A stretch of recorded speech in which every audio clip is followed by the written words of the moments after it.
These two sides walk out here in Georgia for the final time, but this time not in the final. Thoughts perhaps of what might have been for Georgian side BetLive on their own turf. Both they and Al Khara of Oman saw their dreams dashed at the semi-final stage yesterday. After 5 days of scintillating sevens, we're into the final lap with the checkered flag just 40 minutes away. But which of these teams will cross the line with a podium place? One of Sarmat or Rewind will take pole on Grand Prix Sunday. Who out of BetLive or Al Khara will join them on the rostrum?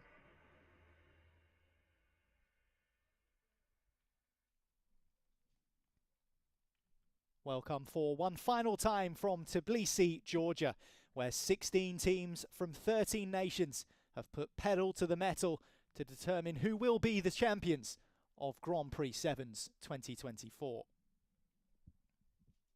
Niall McCorn with you here in the commentary box as evening begins to draw in, and still smiles on faces, although perhaps consciousness drifting towards tonight's showpiece event, where both Sarmat of Ukraine and Georgian side Rewind will duel it out for that prestigious trophy.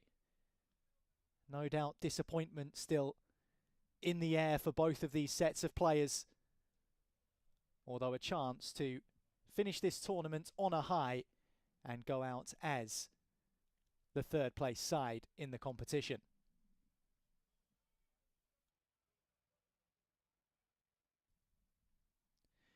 Well, BetLive certainly haven't been short of goals in this tournament so far. Al Khara, meanwhile, haven't been short of quality. The football they play is of a decent standard. Plenty of ball speed and movement. This a clash of one team that came through Group B and another that came through Group A. BetLive's defeat in the semis yesterday to their fellow Georgians Rewind was a narrow one, but probably on the balance of play, a fair outcome. And the same can be said for Sarmat, who defeated Al Khara in more convincing fashion yesterday.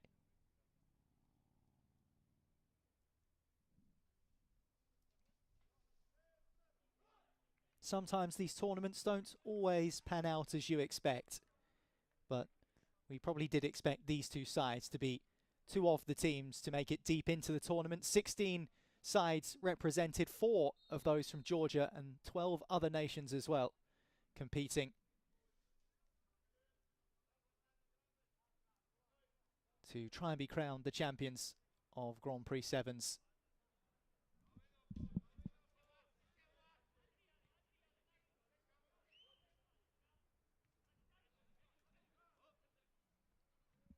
Both of these sides would, of course, rather have been kicking off 2 hours from now in the final of this tournament in Tbilisi.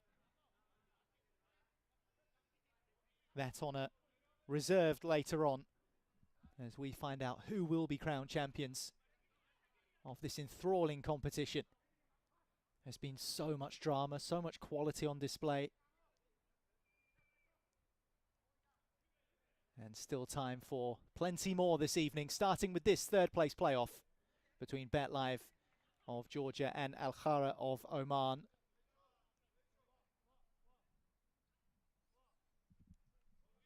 Just a reminder, if you've never joined us for a game of soccer before, 7 sides, 7 players per side. 20-minute halves. Each side do have 1 video review per game as well, and 1 timeout per half. Yellow cards in play here result in a sin bin for 2 minutes on the sidelines. And there are a few other rules as well, including the drama, the excitement,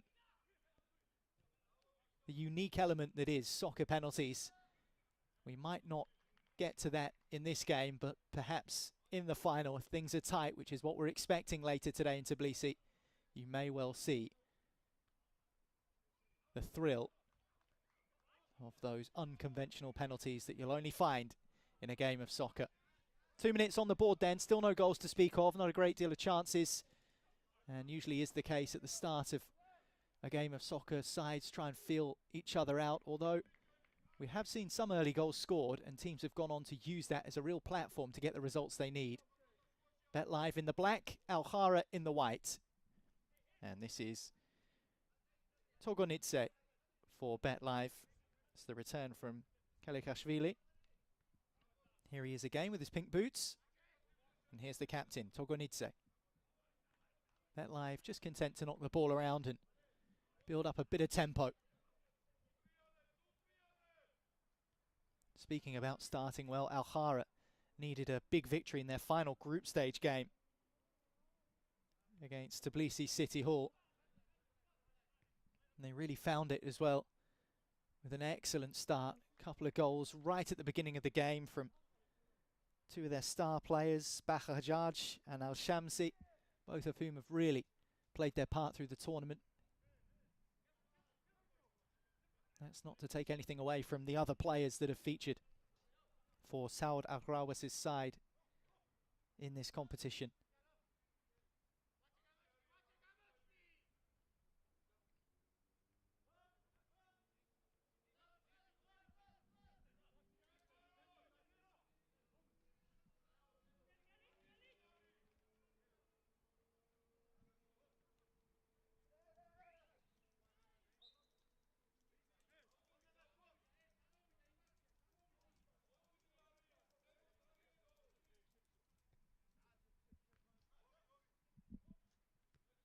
Al-Shamsi.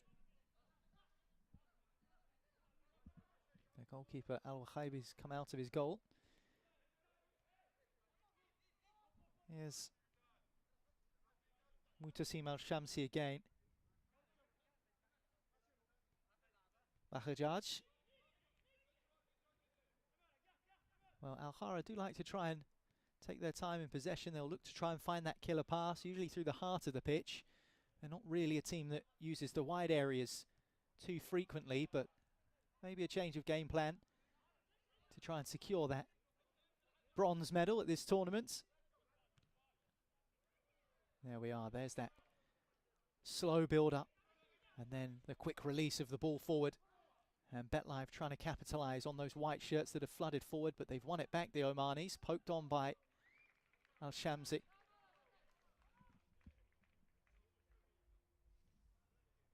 Al-Rawas unable to reach this one. There's just the evidence again, that fast ball in towards the edge of the box, and the first time cross unable to be diverted on target. Meanwhile, the whistle goes against Ugulava.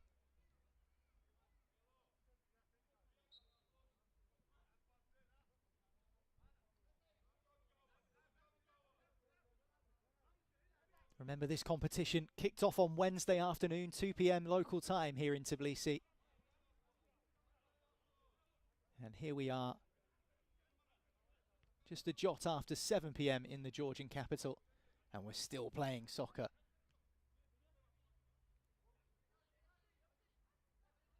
Remember, that final kicking off 9 p.m. local time, so little under 2 hours from right now. All the action, all the goals right here on the International Soccer Federation YouTube channel.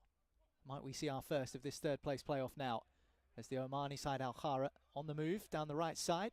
Good defending from the Georgian team BetLive and their captain Togonidze.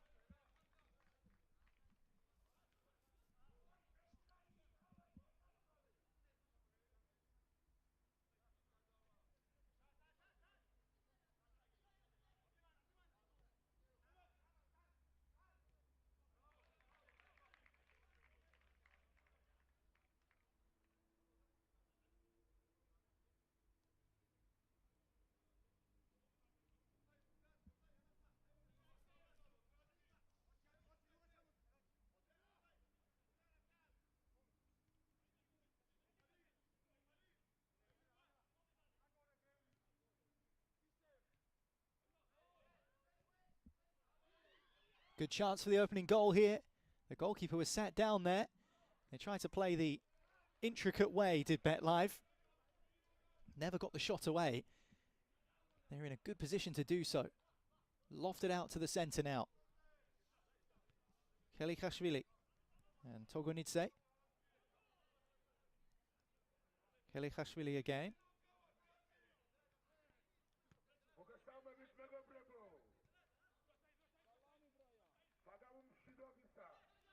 Oh, it's a loose one from the goalkeeper. Pounced upon by Al-Hara. Al-Shamsi. Over to the right side. Al-Yafai operating out on that flank for Al-Hara. Does a little too much. Gives away a foul. Well, here's that opportunity again. The goalkeeper was committed not once but twice. Stood up the first time, in all fairness, to Al-Wahibi. And the Georgian team just looking for the angle required to bury that. Never really presented itself. Forward pass again for Alpaidze. Bakhajaj forward. Al-Shakhri, the target up front for Al-Hara.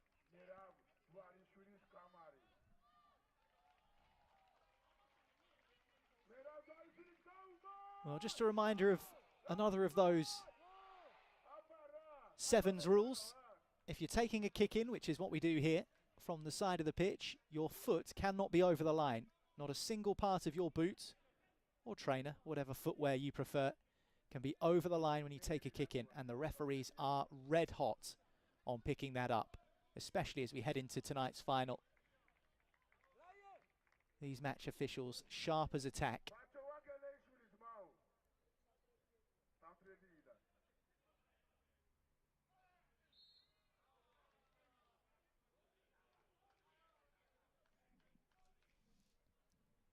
So a set piece for Bet Live as we are into the 10th minute, 20-minute halves here. So a quarter of way through this Grand Prix Sevens game. Clear foul.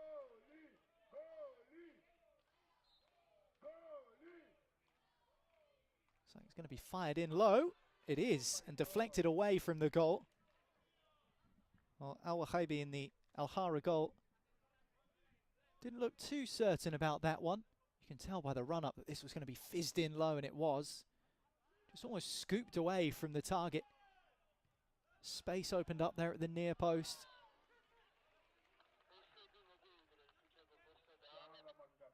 Corner comes to nothing. Kapanadze wearing 6 on his back for Bet Live.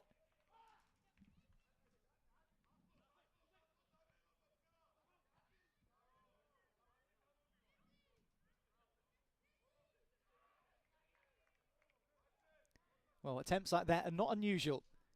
Certainly haven't been through this tournament. There have been some absolutely stunning goals scored. We've seen volleys. We've seen side foot finishes from distance, outside of the boot, inside of the boot.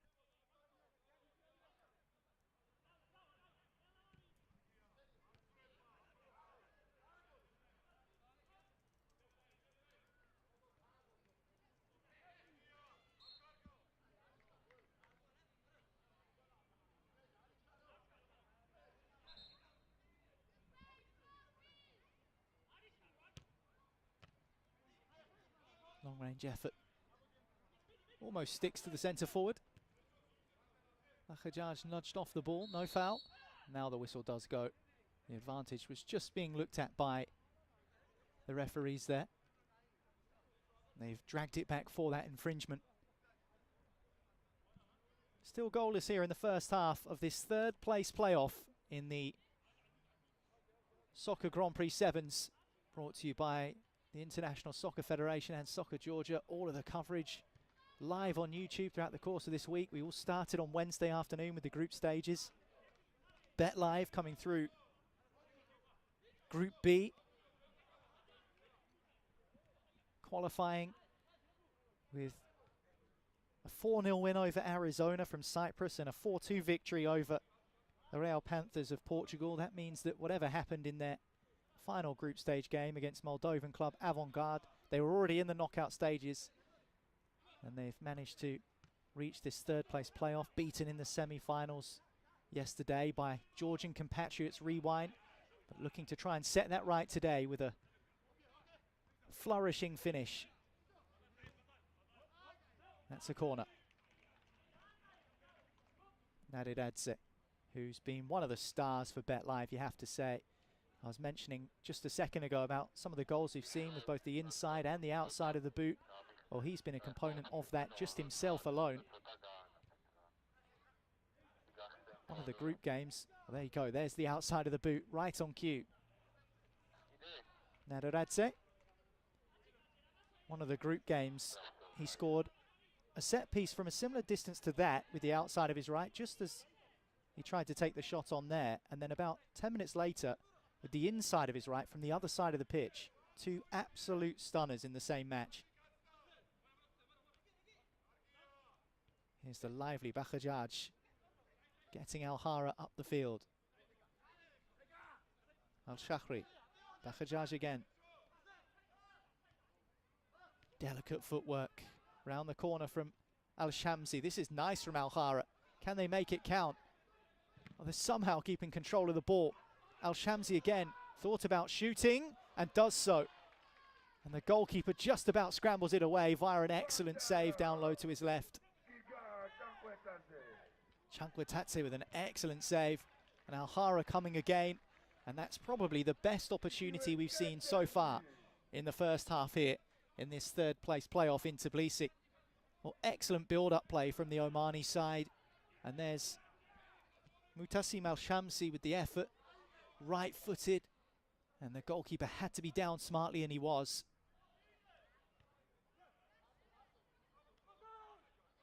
Well, BetLive still have their clean sheet very much intact. A rare thing to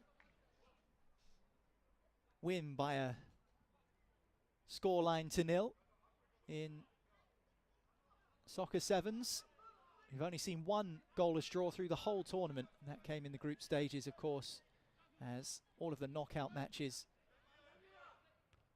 are decided by, well, I was going to call them spot kicks. Doesn't quite work like that in soccer, and you might find out a little bit later on, or even at the end of this game, if we're all tied up after the 40-minute period.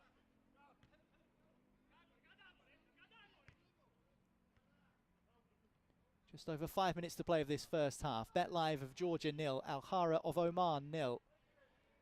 Both sides have had flashes. Al-Hara probably with the best opportunity just a minute or two ago with Al-Shamsi. Well saved by the goalkeeper, Giga Chankwatatse.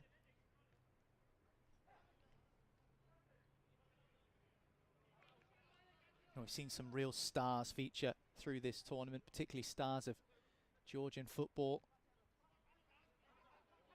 You'll recognise names like Georgi Kinkladze, former Manchester City player.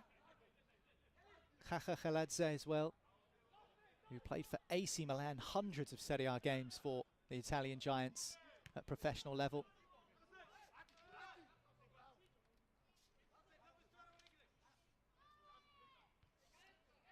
We've also seen former Georgian national team players, Chetlitse and Navalovsky for Krosti, one of the local clubs competing in this tournament.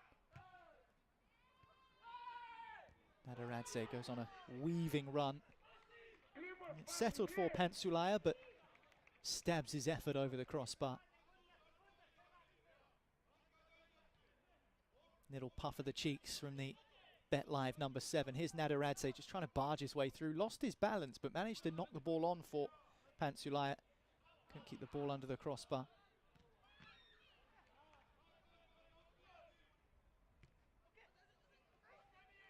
Space might open up here for Al-Shakhri. He's come for Bakhajaj. Black shirts now back defending.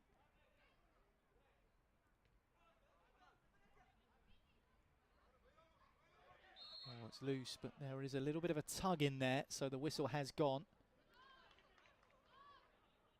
Here's another opportunity for the BetLive team, that time from Klimiashvili.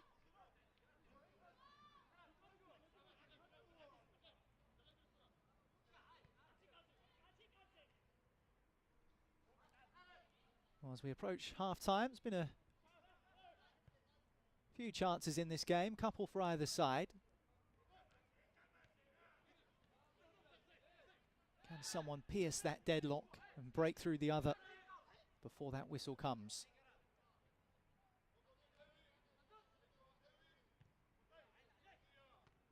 That's really nicely done. Might present itself here.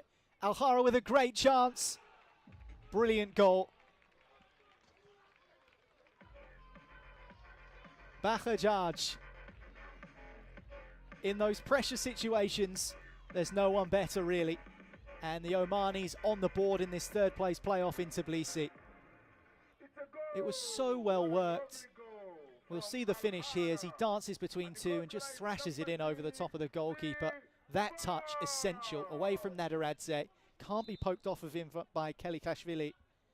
And he just smashes it into the roof of the net for 1-0 to Alhara. As an effort comes fizzing in from Pantsulaya for BetLive. Wide it goes. There's our stadium announcer. He's had such a good time of it over the last 4 or 5 days. Keeping the crowd going, keeping everyone entertained. Not like the soccer isn't entertaining enough. Alhara lead in this third place playoff on the final day of the Grand Prix Sevens here in Georgia. Well worked goal, and actually the replay shows that excellent touch from Bahajaj and the good finish as well. But the build-up play before that needs to be appreciated as well. Every single person involved, back to the goalkeeper as well, who played that long ball over the top for Bahajaj to latch onto. Excellent work.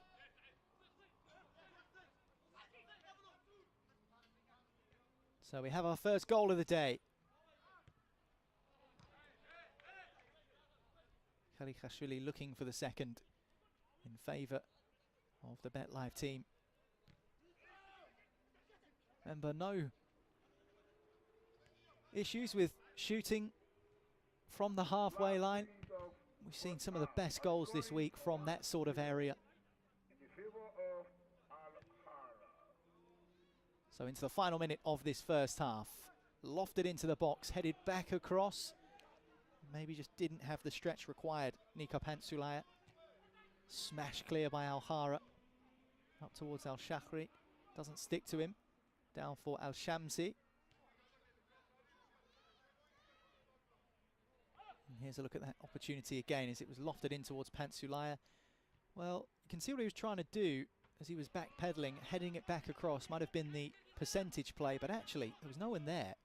Maybe would have been better off just trying to flick it goalwards.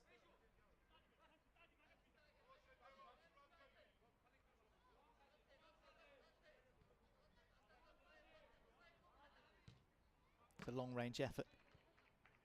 Flies high and over the top. You imagine won't be a great deal remaining of this first half. Certainly sting BetLife if Alhara can grab another. Well, Bahajaj asking for the yellow card, and if the BetLife player is shown a card of that colour, he'll have to sit on the sidelines for 2 minutes in the sin bin. Just a little frustrated, the Omani. Yeah, well, not the best challenge in the world from Pantsulaya, it has to be said.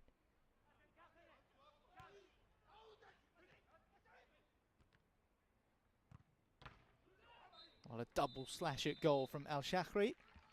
And that will be the last action of this first half in the third place playoff at the Soccer Grand Prix Sevens here in Tbilisi. 16 teams have scrapped it out to try and be crowned champions. These two won't be, but they might be the third best team in the tournament.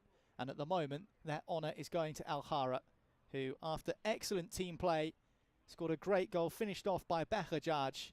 And at the break here in Tbilisi, they lead BetLive by 1-0.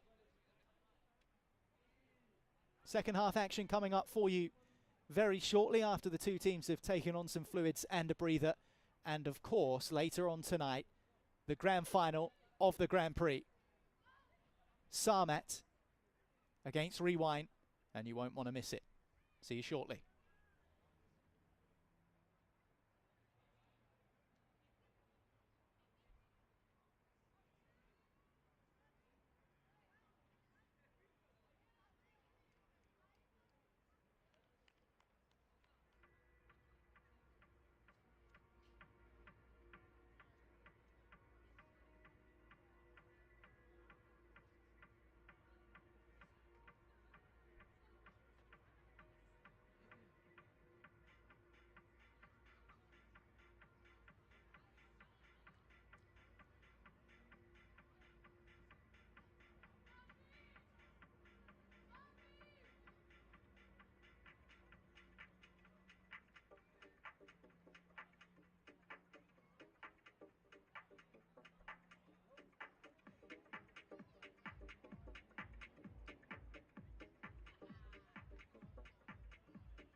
Well, we've had teams from Portugal and Moldova, Ukraine, Cyprus, Belgium, Spain, and a whole host of others. But it's these two sides from Georgia, which is where this tournament is being hosted, and Oman, who are fighting it out for the privilege of being the third place team in this Grand Prix Sevens tournament. And at the moment, Al-Hara will be taking that moniker as they lead 1-0 against Tbilisi's side, Bet Live, and looking for an early second goal through Al-Shamsi at the start of this second half. There he is.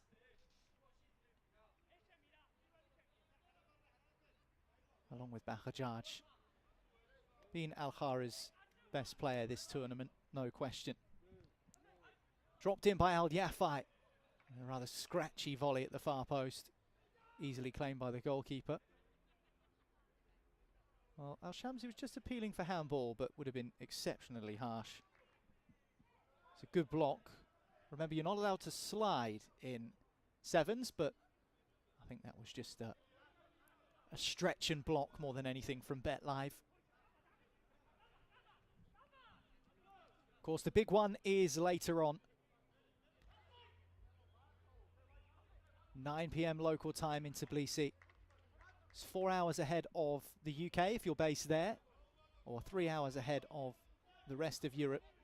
That is the clock we're running on here in the Georgian capital. So 9 p.m. local time. Don't miss it. Get yourself some popcorn, settle in and enjoy, because it's going to be exciting. Always is, as Rewind from right here in Tbilisi take on Sarmat of Ukraine. Bet Live trying their best to break through this Al-Hara back line. The white shirts defending resolutely though, as Bahajaj goes over again, and a look of exasperation on the Omani's face. Well, he often finds himself the target of a few nibbles from defenders. Does Bahajaj. And there's another example of it there. Free kick for his team though. And that's something he's really good at.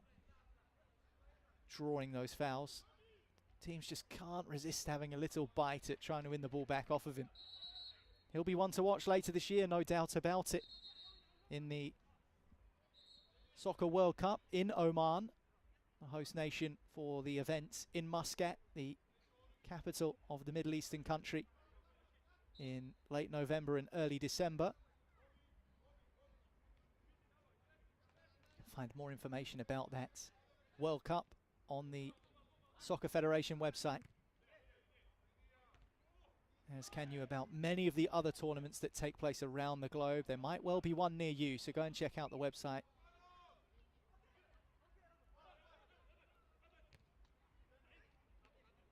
It's a lovely chest down, Al-Shamsi. It's going to settle for him well. He's through here, and he scored. Al-Hara strengthened their grip on third place in this Soccer Sevens tournament in Tbilisi. Will they be on the podium for this Grand Prix? At this rate, yes they will. And two of their star drivers in taking the team forward have scored. Bahajaj first, and this time Mutassim Al-Shamsi got a little bit of fortune as he tried to lift it over the defender. Just bounced generously for him, but he took it on the rest of the way, and with the outside of his boot lifted lusciously over the goalkeeper. And it's 2-0 to the side from Oman. Well, slightly unfortunate, Kapanadze and Nadiradze trying their best to defend it. As an effort comes in from BetLive, beaten away.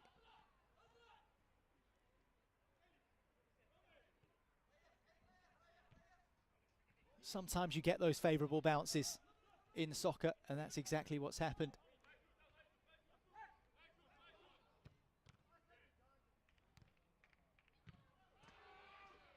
Good opportunity for an equaliser there. Irakli Klimiashvili.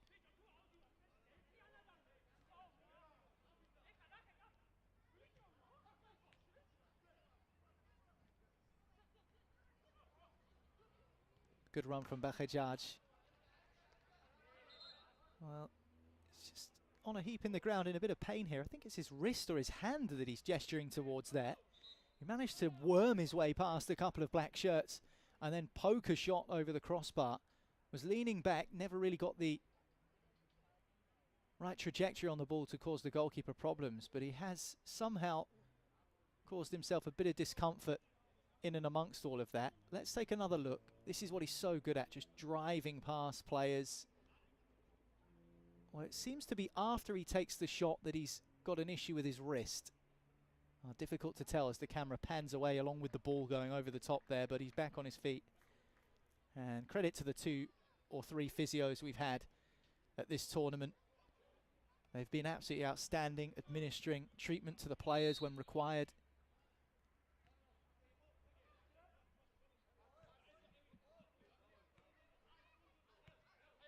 Togonidze.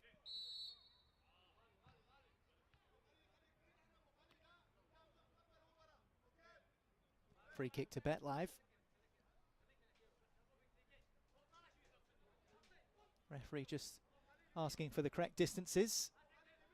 2 in the Al-Khara wall, 2 black shirts in front of the goalkeeper. Remember, no offsides in small-sided football. So goal hanging, very much a tactic to be used, as is the right boot of Nadiradze. There's the captain with an overhead kick, and they scratch it forward again with Pantsulaya. Well, 3 BetLive players having a stab there. Nadiradze, then Togonidze, and then Pantsulaya. It'll just be a kick in. Al-Khara's clean sheet still very much intact at this stage. Well, Nadiradze has scored some excellent goals. Maybe not quite as good as the bicycle kick that Togonidze just attempted there.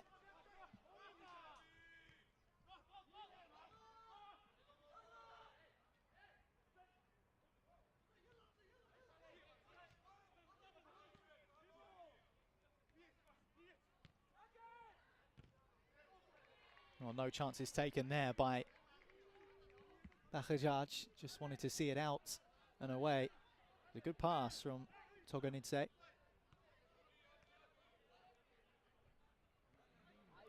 Kelikhashvili.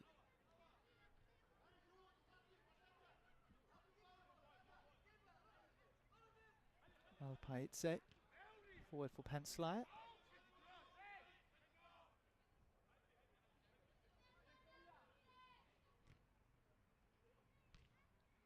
Well, BetLive may be 2 goals behind with 27 minutes on the ticker, but we know how quickly this game can change. Al-Khara could be through again here. Well, the free kick is given. Question marks over whether Chankvitatse, the goalkeeper, came out of his box, or whether the whistle has gone for a foul before we got to that stage. I think the question is being asked by the Al-Khara players. It was excellent centre-forward play by Al-Shakri. Well, the goalkeeper does come sliding out of his area, which is not allowed in penalties in World Cup soccer, but the rules are slightly different here at the Grand Prix. So goalkeepers are allowed to come out of their box, but not to slide. So the free kick, as you can see, was given for the infringement before. There's a sliding challenge from Togonidze, which again is not allowed in Grand Prix 7s on Al-Shakri. And Al-Khara can't make it count anyway, which will please BetLive. A third goal you feel will really kill their chances of being crowned the third place team in this competition. Side-footed effort from Al Yafai.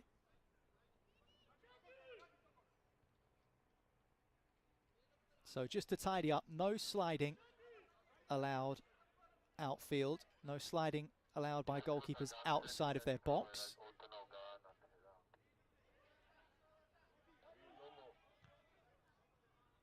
Both teams do have a video challenge to use each if they want to use it. Not been required so far though. BetLive looking to build. Just scraped into the box, cleared away. Pansalaya has it now, back to goal. Tracked by Bakajaj. Nicely touched off and cleared away. It was a good build-up play. Klumiashvili with that little set for his teammate, and he gets recognition for it from Ugulava. Rolling subs, of course, in this competition. So you'll see the players changing regularly on and off. As 10.5 minutes remain of this third place playoff at the Grand Prix Sevens in Tbilisi.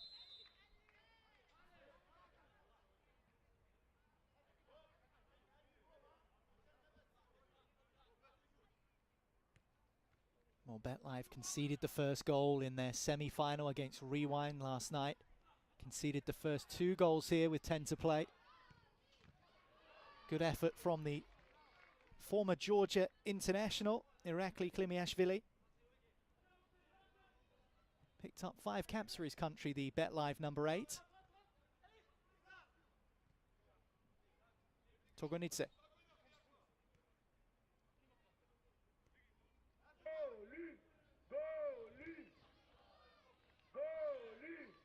Corner for Klumiashvili.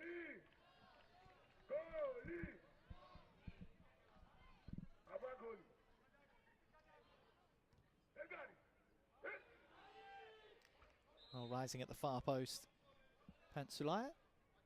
Not the rangiest of figures, but decent enough jump.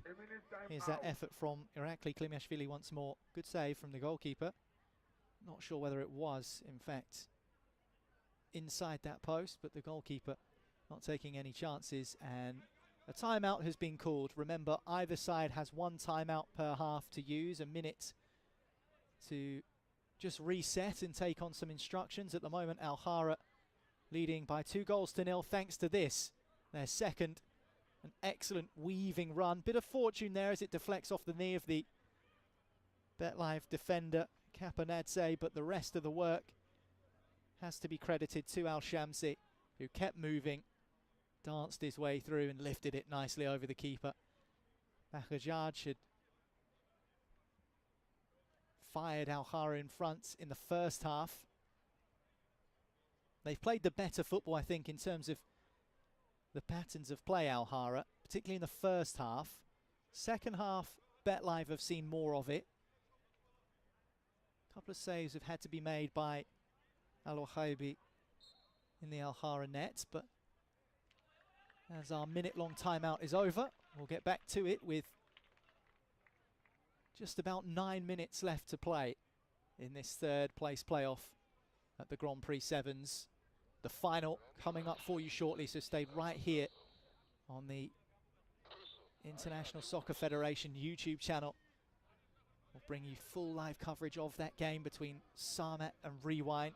The Ukrainian team have certainly earned their place in the final, as have Rewind, but Sarmat's pathway has been a bit more straightforward, not in terms of the opposition they've faced, that's for sure, but in terms of how easy they've made it look.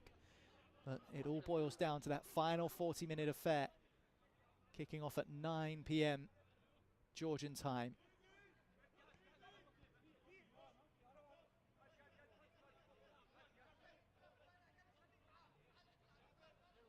So around about an hour and a half from now, or a little under. Make sure you are locked in to this feed so you don't miss it. Rewind involved in some dramatic games.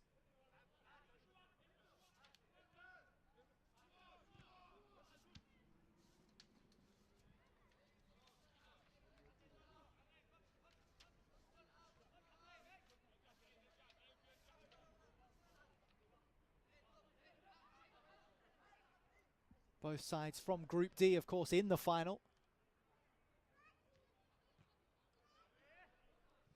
The two qualifiers, Rewind, were beaten 1-0 on Wednesday by Sarmat in the group stage affair between the two sides. Wonder whether that will play into the psyche at all. Flicked forward and flicked goalwards. Well, it's a really good save, but what a header that was.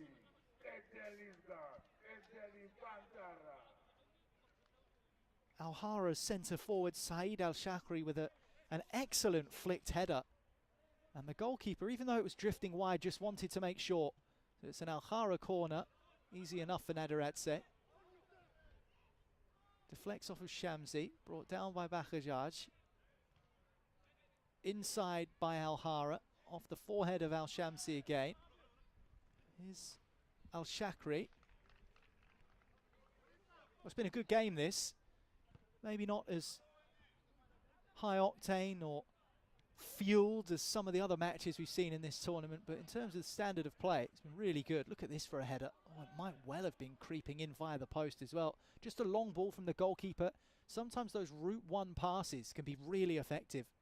And in fact, speaking of tonight's finalists in this tournament, Rewind, there was a goalkeeping error just from a route one pass. And of course, all of these games have been live streamed, so no doubt both Sarmat and Rewind would have been scrolling back in the live feed, trying to swat up on their opposition.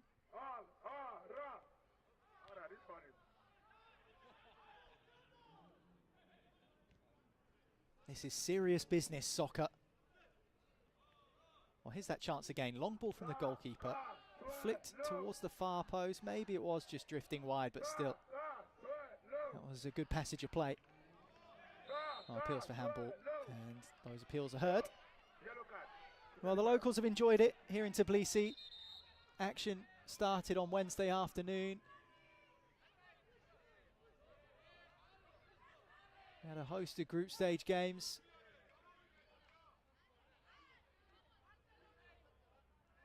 Al-Shamsi and Bakhajaj are going to take a seat in the dugout. I don't think Al-Shamsi wanted to make way.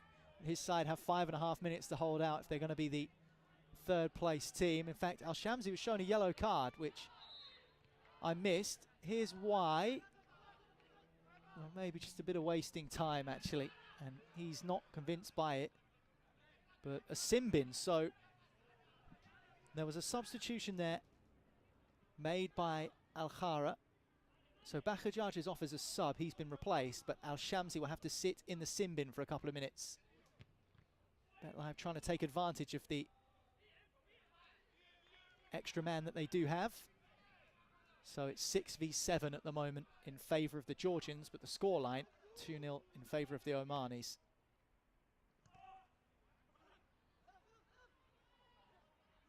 The goalkeeper's come a long way from home there. Oh, it's broken for Nadaradze on the break. Come BetLive, and the post denies them a route back into the game. Toe poked forward, cleared away, and the second effort blocked away for a corner from Pansulaya. Well, there were 3 opportunities in there. The first from Nadaradze. BetLive turned the ball over well. Here he is driving forward. Nadaradze just kind of toe pokes it towards that far corner. Base of the post denies him. And then the 2 follow-up efforts were cleared away by Al-Hara. Nadaradze can't give him space to shoot. He will take on that opportunity. You invite him, he will walk straight through that door. And he did there.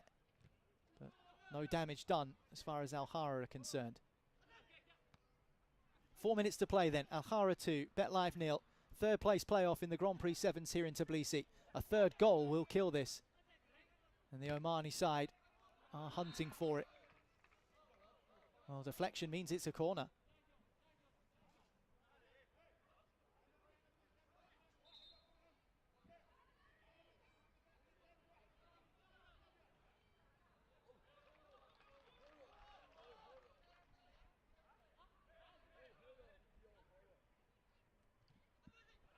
Swung in towards the far post. Good header.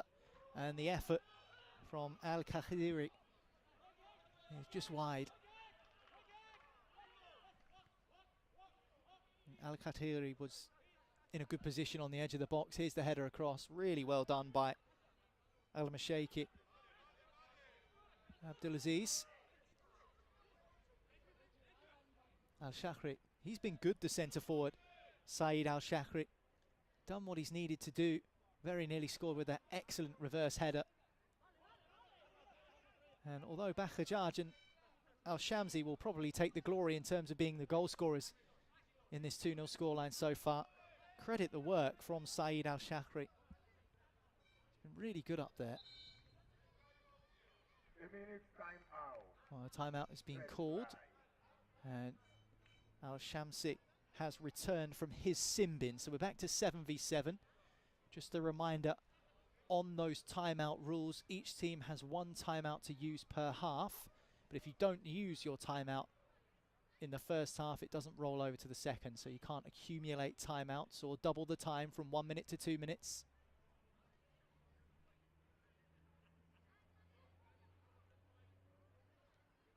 Well, the tactics board's out there for BetLive. They've only got 2.5 minutes to score twice. I wonder what the conversations are. Well, this may not be the game that both of these sides wanted to play in today. They would rather have been kicking off in an hour and a quarter's time in the final. But that will be Rewind of Georgia against Sarmat of Ukraine. But nonetheless, despite the disappointment of semi-final defeat yesterday, both of these teams want to finish third. BetLive, as it stands, won't be getting a medal round their necks. They'll be finishing fourth, as Al-Khara, the side from Oman, have worked their way into a 2-0 lead. Well, maybe that was one of the plans set out during that minute-long timeout. That certainly wasn't, though. And as he stares at the floor in disappointment, Homosuridze, it's another few seconds closer to success for Al-Khara.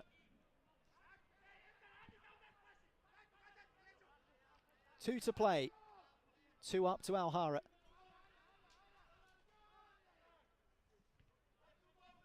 BetLive put the pressure on late here. Klechiashvili.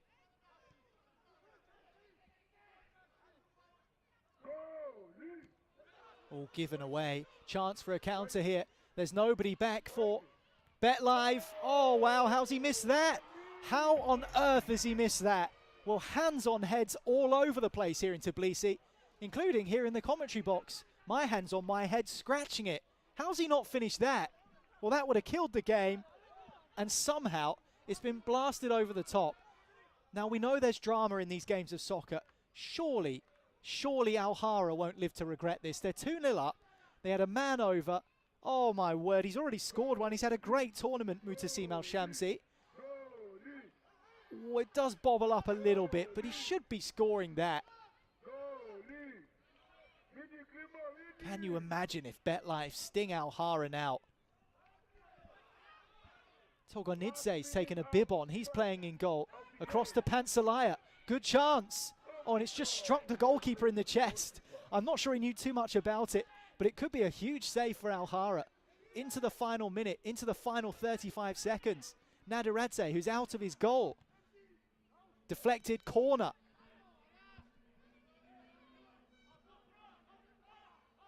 Here's that save again. Oh, well, he had no idea. It struck him in the right shoulder. Poked forward, cleared away by Al-Khara. Goalkeeper's come out of his goal. Effort goes wide of the post. 10 seconds to play. BetLive trying their utmost to make something happen, to force something to happen. Once again, this save. Can't really see much from that angle. Well, time is up. Al-Khara with that defending. Have done it. They are the third best team here at the Soccer Grand Prix Sevens in Tbilisi. Big smile from Mutassim Al-Shamsi, his second goal. Enough to seal the victory for the Omani team, who played some really good stuff in the first half. That's where they opened up the advantage.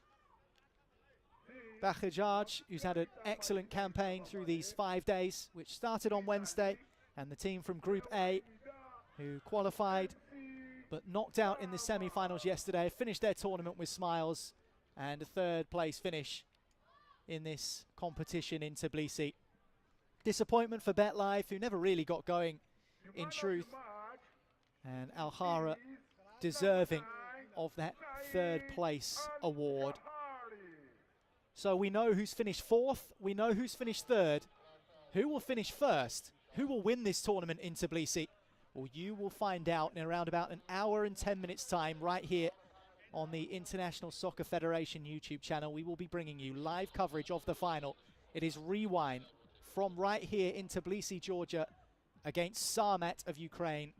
Rewind have had a drama-strewn route to that final. Sarmat, it's been a far more straightforward journey. But when it comes to one final game of soccer, anything can happen.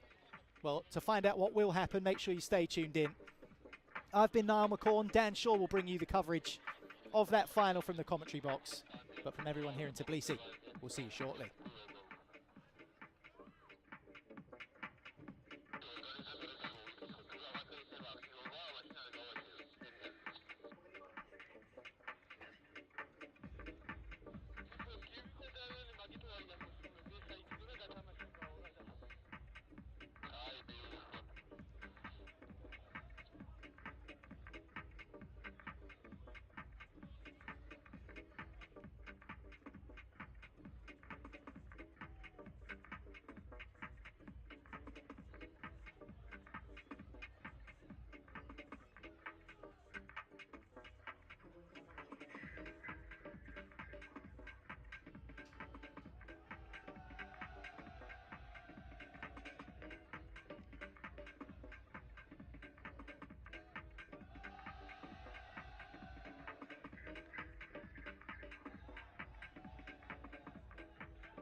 Once upon a time in Chicago, a sound rose. They called it acid. Everybody knows on a bed of Kit Kats and crackers. Once upon a time in Chicago, a sound arose. Everybody knows on a bed of Kit Kats and crackers. They called it acid.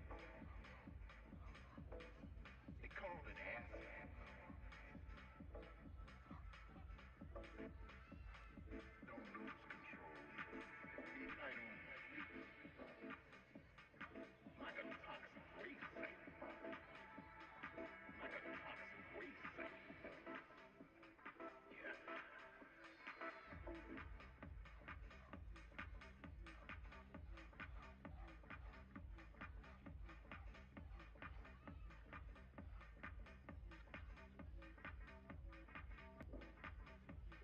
Let me spin ya.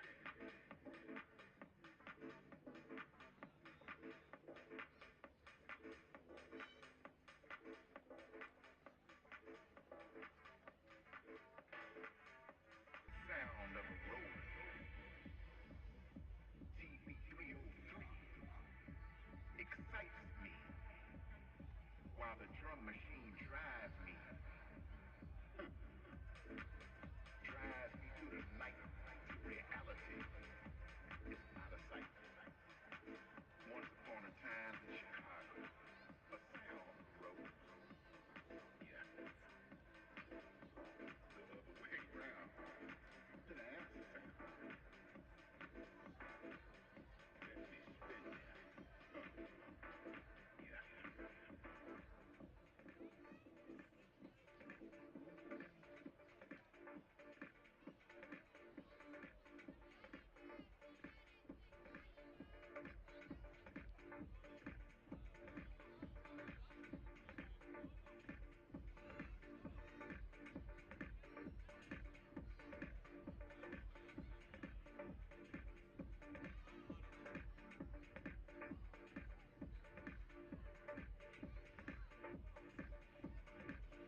thinking about. I'd like to share them with you. I know things have been a little strained around here lately because of all the stuff going on outside the house, you know, the pressure, the job, all those things that can weigh you down. You know, sometimes, just sometimes, you bring that home with you.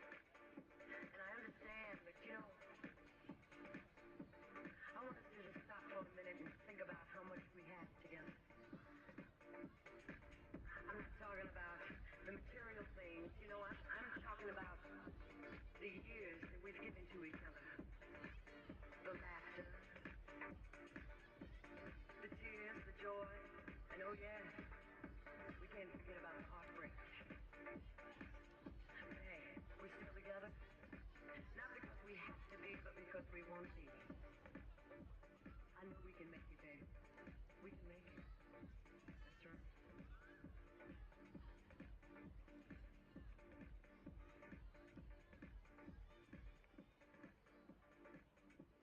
That's right. I mean, look at how far we've come already. In the beginning was the rhythm. The rhythm that comes from Africa. The cradle of all creation. In 1987, the rhythm was born. House music was conceived of the rhythm. The essence of house is the rhythm. The essence of house is the rhythm. This is house music. All I need's a good DJ like this one. Hey DJ, you know what I want. You know what I need. I need a fat kick.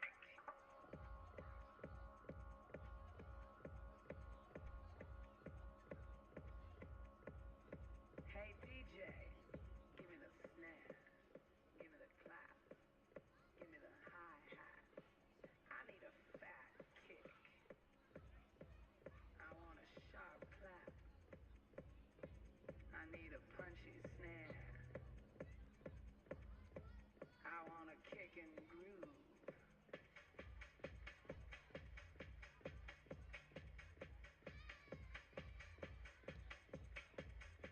Now that we have the rhythm, what we need next to complete the groove is percussion. I'll take you back to the deep, dark jungle, Africa, the motherland. Don't be afraid. That's where we need to go to find what we need. The congas. King congas.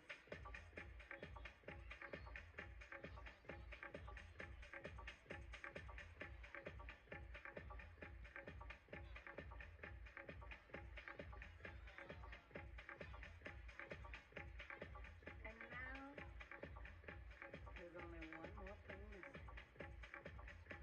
But it's the most important thing.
და ფეილეკების იმაში უნდა გამოიაროს გუნდებმა.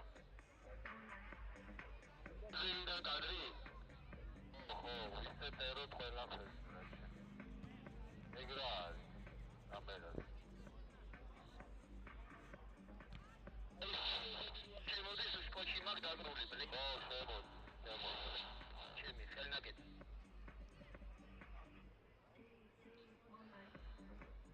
აუ, შემოდის აუ. ჯო გაქრა. ვინდა?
მოგესალმებით მეგობრებო.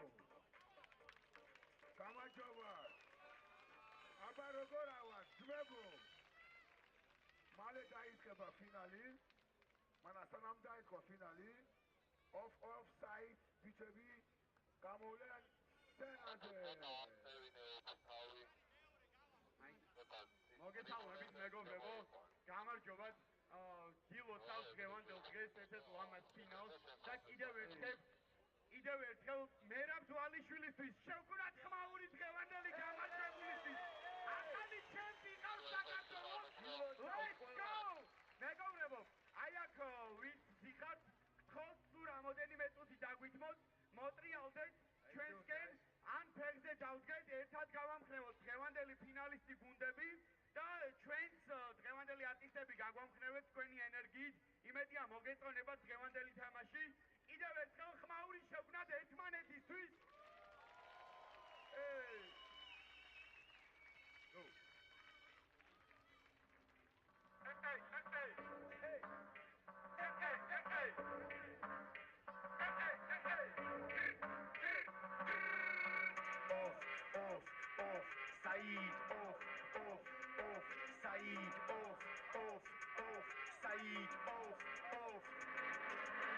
Ikhe ყველას თუ ვინ მეცდება ბიჭ კედელს ის ხომ ენაცდება ისე რომ ქრება ისე რომ ფეხებს ვეგახედა ისე მატრიალებს ყველას ვაფრთხილებ თელ შენდერმას ფლაგინეს აფი როგორ ზებრობა თვალეთ მე ყველას ერთობა თამაშება და თემას ბუძე ფეხი რომ გეტას სასაცილოა თემა მოგაწყვიტავ და გინთავრებ მაგ ბაზარწყობილ გეგმას ხალყარე პრესის ეს სამფათრო ვერ მინდა უსახშოვიდან პირდაპირ მოედნის ცენტრიდან ვიცი გაგვიტავ ამ ბაზრას ვავიწყებ გაფთობას შემენ გარბოდა ვეწები ციხვით სახეში კანტონა ჯერ გავაგორეთ მერე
მადლობა, რომ ესე მხარს უჭერთ ჩვენს ქართულ ფეხბურთს, უჭერთ მხარს ამ ორგანიზაციას.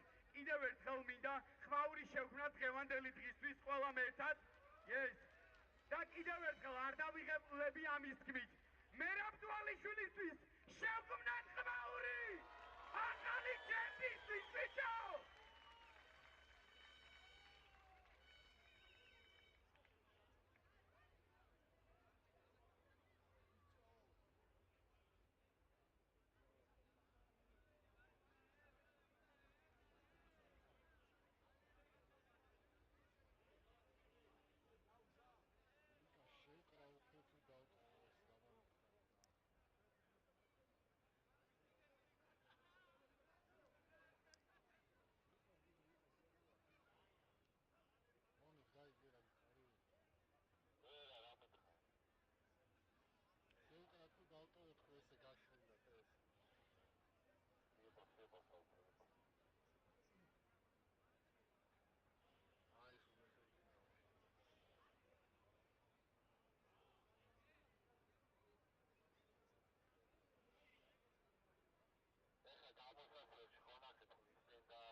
Klientkel მოგესალმებით ყველა.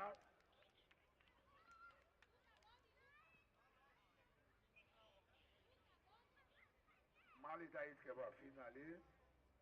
თუ შეიძლება დავუშვით ყველა შვენი ადგილები.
Иди, битчебо, давиданве, давиданве!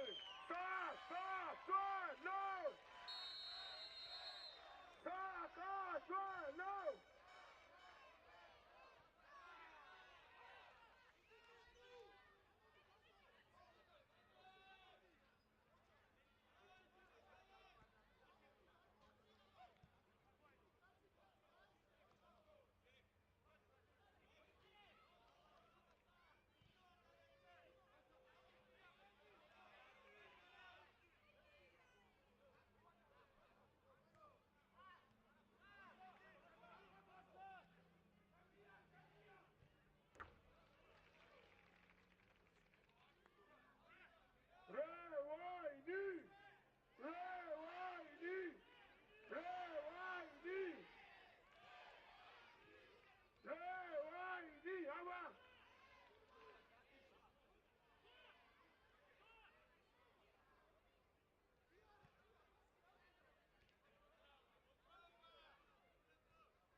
Rewind with 11 goals in their opening 5, a little less than Sarmat, who managed to get 14.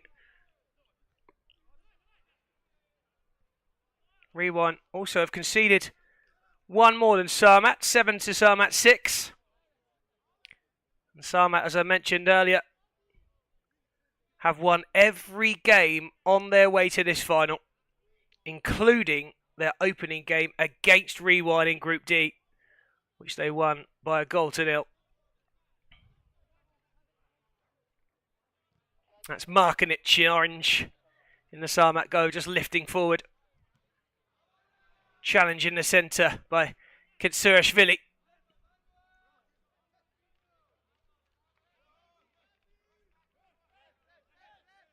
Unikashvili is going down.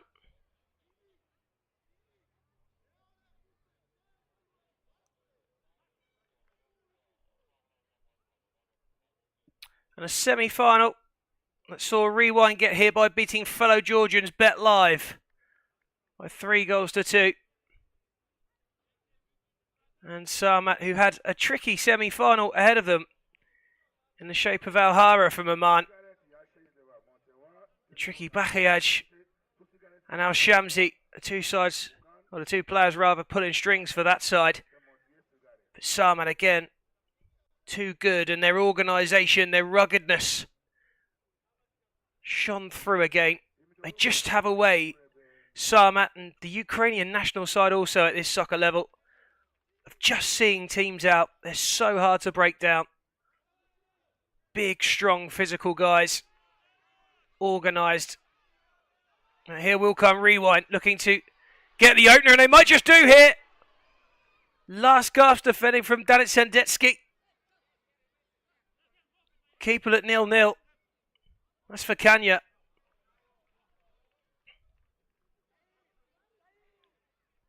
The assist for the first goal for Rewind last night and made it 2-1 in the 14th minute of the semi-final.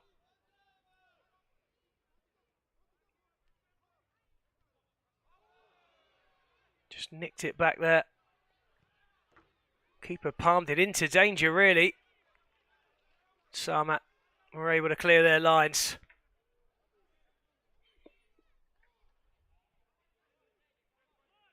And there was a shot at the other end that just came in. Fizzed wide by Sandetsky. That might not be his last shot of the evening.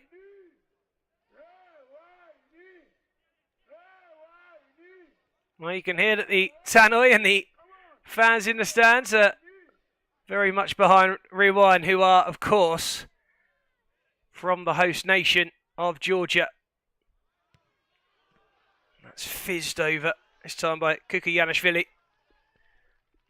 Rewind knocking out Krusty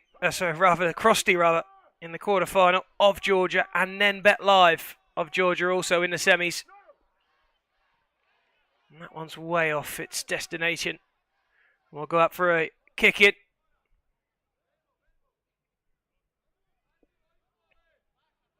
He's had some fun this week, the announcer.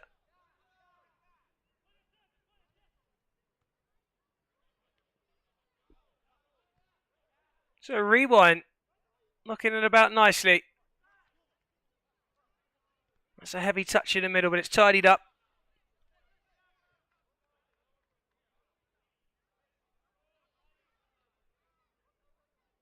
Some good feet on the left-hand side to win the kick in. That was Kuchashvili.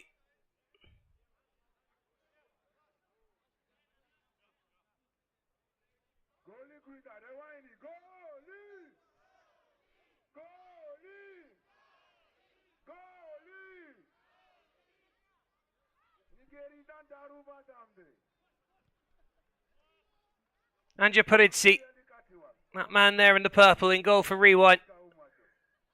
He's been integral to this side and their advancement to the final. Some real top saves on their way through the knockouts.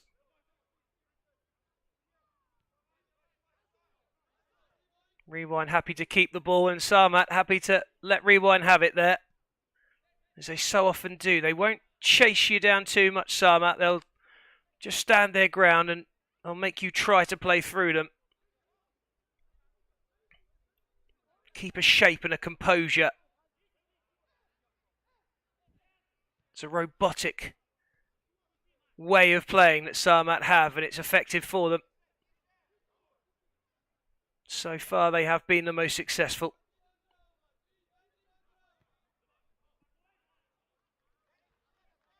And they're 34 minutes away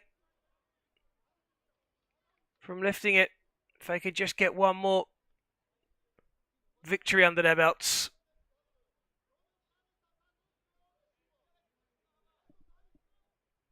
And that's Svatoslav Markovic. And they have used both keepers in this tournament, Sarmat, but Markovic has been mainly the main man. Kasper Laskovsky has featured, although he did let one through from the keeper at the other end. The moment he'd rather forget. And that one's too long. And Prix will watch it out of play.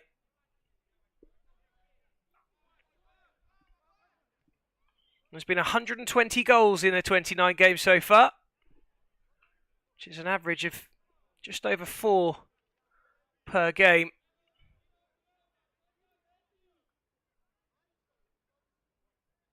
And Rewind have only failed to score once in the tournament, and that was against this side now, Sarmat, in their first group game. Sarmat winning by a goal to 0.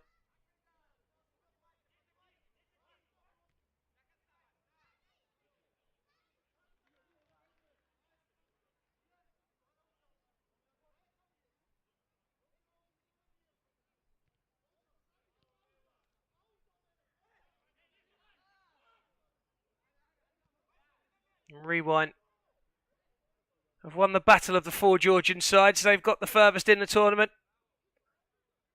Early indications suggested it might be Tbilisi City Hall, but it was actually they who were the only side who did not qualify out of that group phase.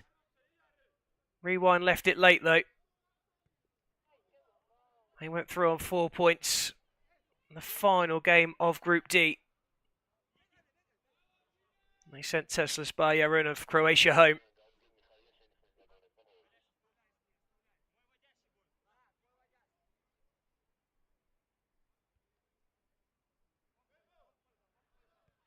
And if the game does finish 0-0, or indeed in a draw, and there'll be no extra time, it will go to soccer penalties.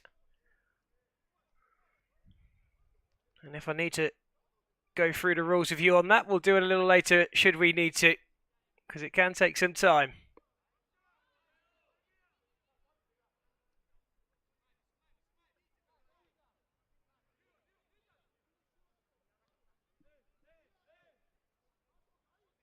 Kuchashvili. That's Yenikashvili. Looks for the little scoop over the top. That's a beautiful touch. Kukiyanashvili. The back heel over his head into the penalty area.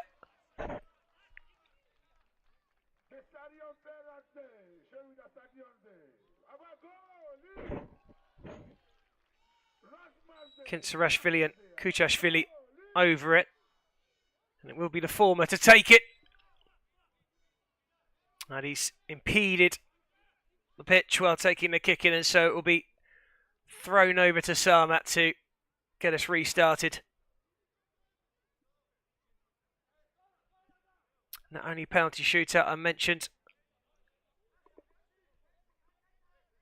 Featured Euskadi, who were seconds away from qualifying, only to concede in the last minute.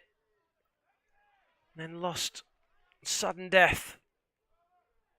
And they were definitely tipped by a few to go all the way up until that point. Maybe they're sat at home watching this now, just ruining what could have been. A little casual stab into the air, but he made amends. And that's a bit of a David and Goliath coming together there between Kuchashvili and Sherry Andreev. Andreev using his arm, and it's a free kick.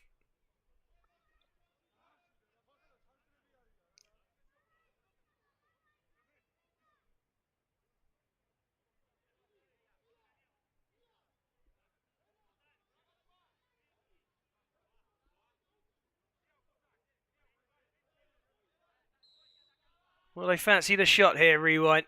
It's a tight angle. And they'll go for the old training ground method. And they'll win the corner.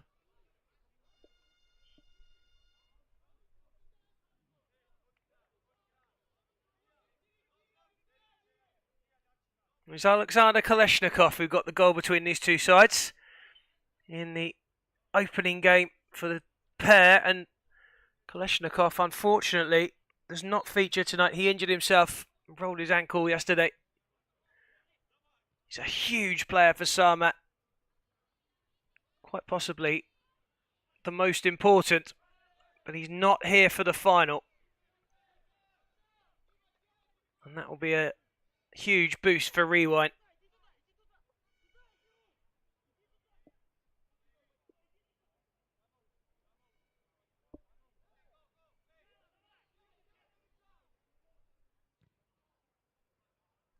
Long ball was flicked on. Couldn't steer it goalwards.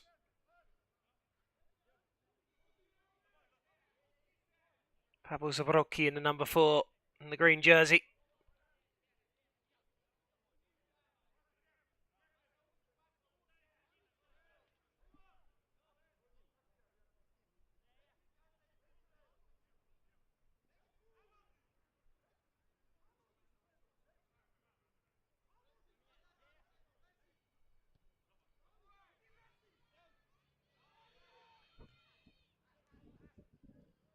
Good defending down in the corner.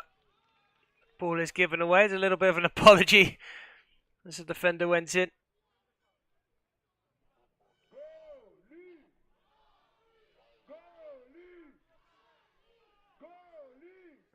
Well, Pishkadzi's going to take it in a moment. Once he's got the 5 yards he's allotted. Hits the first defender.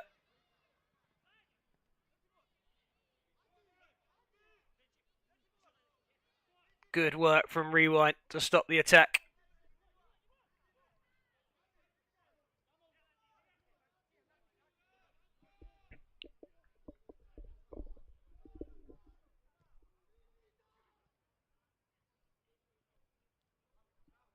Well, that was Denis Sandetsky. He's normally better than that. Touch lets him down this time. And it's a game that hasn't really sprung to life just yet. It might not be a surprise. The first game, actually, both sides cancelled each other out for a long time. Both very much sticking to the game plan in the group opener.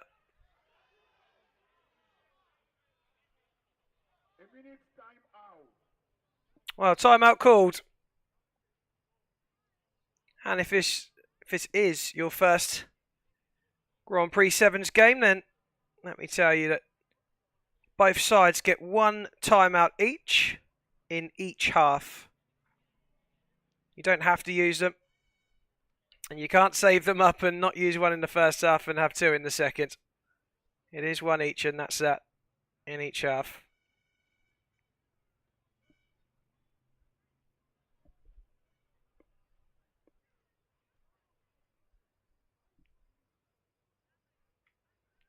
And a full house here in Tbilisi.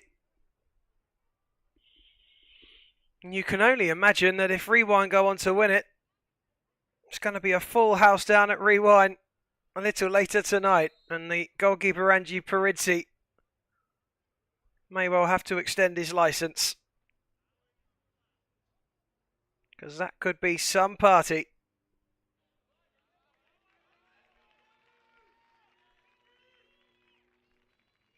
Rewind backed well from the stands as they re-enter the pitch. And there are the flags of the 2 sides that have reached the final this year. Georgia and Ukraine, represented by Rewind and Sarmat.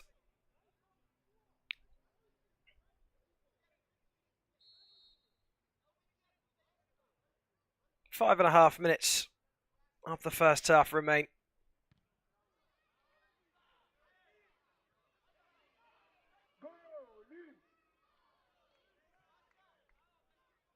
Oh, that'll suit Rewind. Kicking in a decent area. A little multi-ball for a second or two.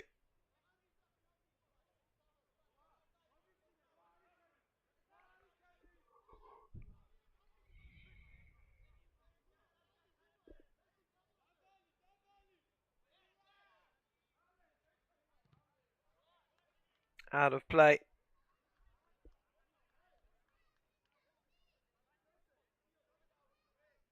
"13 goals conceded all the way through from both sides together. 10 games would probably explain why the score remains at 0-0. Never really shaped up before the game to look like it was going to be a high-scoring one. And it may just be one goal that wins it tonight.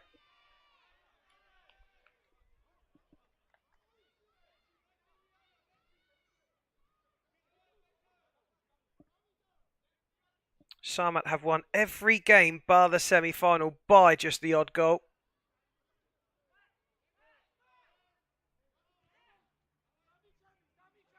One of those was against Rewind. Shot wide from Maxim Solonia.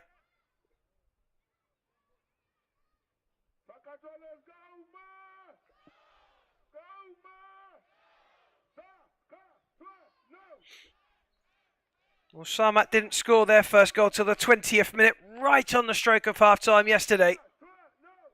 So they won't be any rush. They won't be panicking, Sarmat. They'll do what they do all the way through. They only really have one way of playing. And there's absolutely nothing wrong with that when you're so good at it.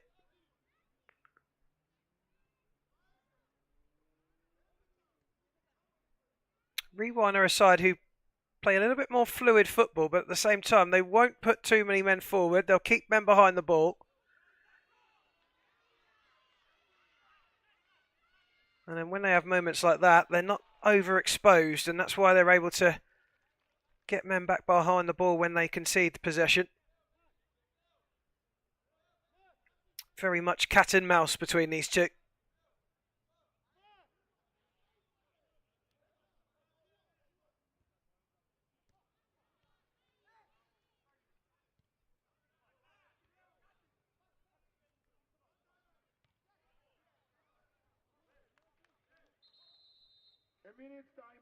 And the second timeout called. So, both sides taking their timeouts in the first half.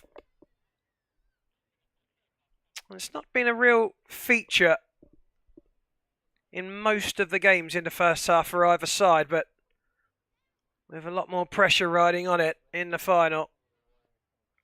Both sides have used their allotted time. Both sides deep in conversation.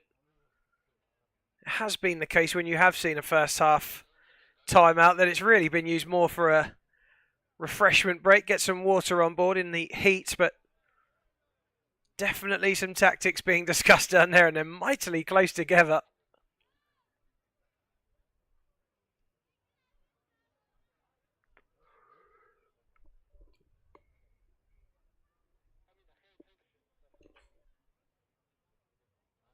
And it was Rashid, who's the number 4 for Rewind, who put them 1-0 ahead yesterday. For Kanya, made it 2-1 in the 14th minute. And then Rashmadzi again was on hand to make it 3-2 in the 27th minute.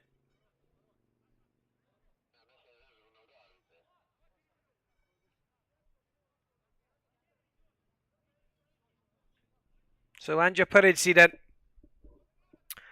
to get us going for the final 2.5 minutes.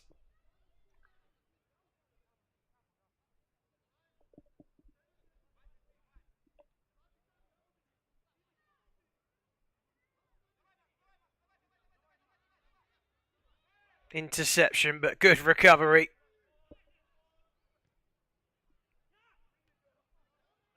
Little scratchy at the moment.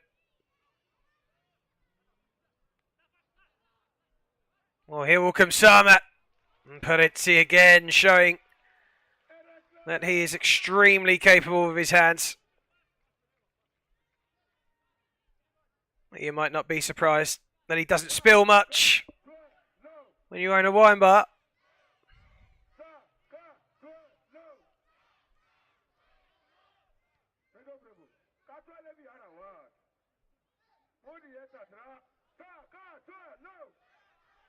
Rewind, have the champagne on ice.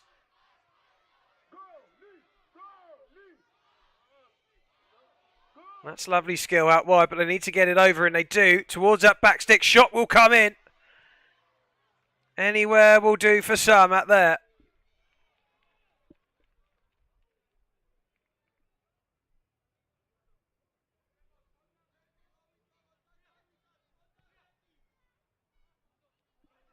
That's given away cheaply. Sarmat just stringing a few passes together now and moving that ball a little quicker.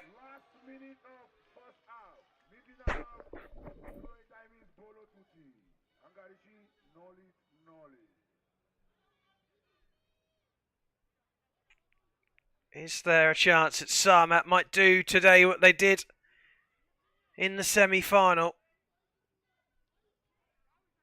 Get a goal late on. Well, not like that, they won't. Klotchko trying to be the man to get them off and running as he did in the semi.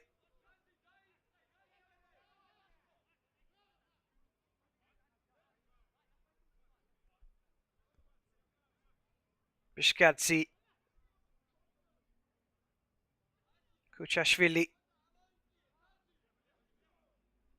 Seemingly happy to let that clock run down to the half-time whistle at the moment.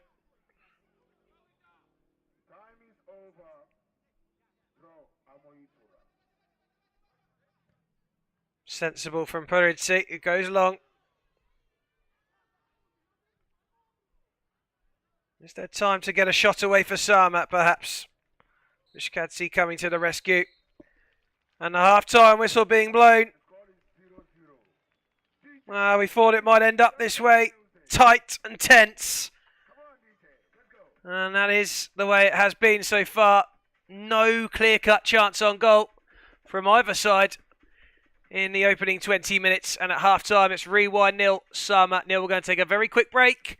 And we will be joining you again for the start of the second half.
Welcome back then for the second half from the Georgian capital of Tbilisi for the final of the Soccer Grand Prix Sevens, brought to you by the International Soccer Federation and Soccer Georgia. We began our journey with 16 sides from 13 nations on Wednesday. 3 days of group action saw the qualification of Euskadi, BetLive Avantgarde and Alhara. They were joined by Krusty, Sporting Carpathians, and finally from Group D, Sarmat and Rewind. And it's they, in this final, who are tied at 0-0.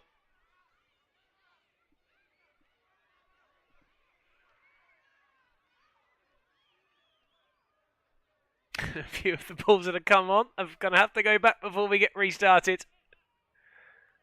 And the kids having a bit of fun. Not too sure the players appreciated it too much.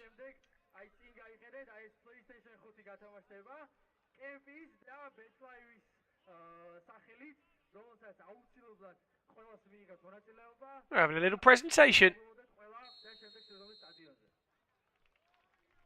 Here we go then. Second half. Grand Prix Sevens final. 0-0. Rewind of Georgia in blue. Sarmat of Ukraine in green.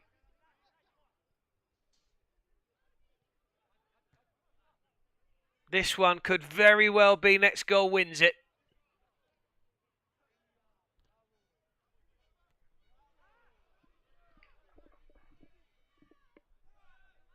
Hook away from Sarmat. Rewind in possession. Prix under pressure is wise to poke it away. Not the night for taking risks. And Prix knows it. And he's happy to concede possession and get it away from his goal.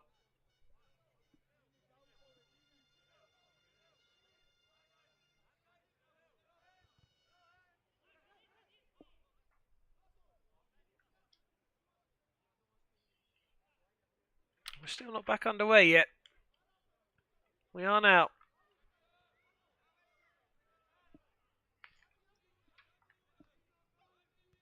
Solonia trying to find a way through, but he's denied by Kinsurashvili. Captain.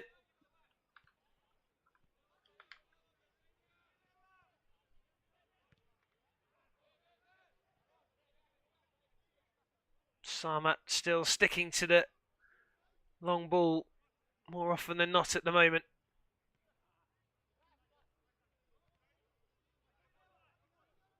They have had the ball at their feet a little more than Rewind in the second half.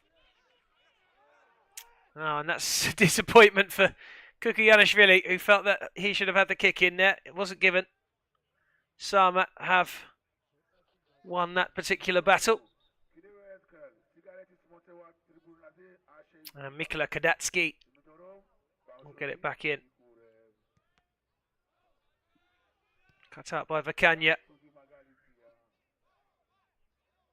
There's a threat, certainly, up at the other end. If there is to be a hero for Rewind tonight, then he might be it.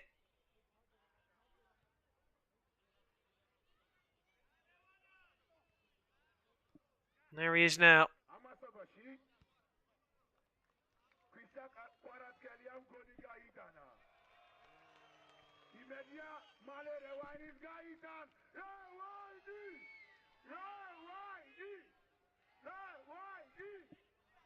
Well, that's, I think, can only be really described as a hoof. Just leant back and let it go.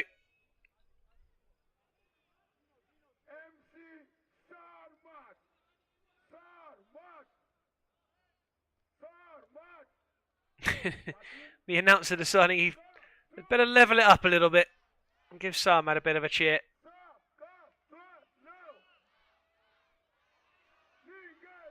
That one out of play. Sarmat again will have the kick in. And there's just nothing fluid about either side at the moment. It's amazing what a final can do to you. There's nerves jangling.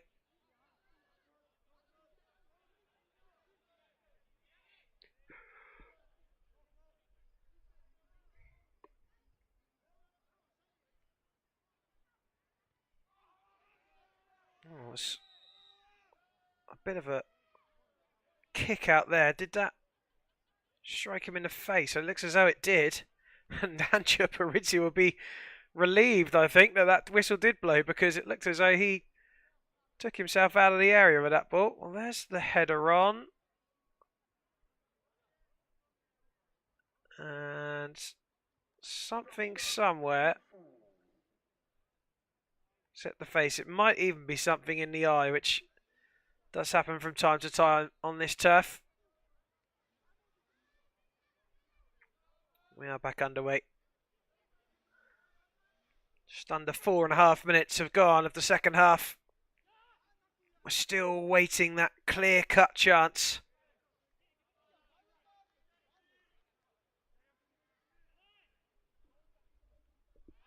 Kinsurashvili with good feet to get past his man. Still he goes. So it may have been tugged back, but the men in blue still have it. Lovely feet. Weaving away is Kuchashvili. And the stand behind him enjoyed it.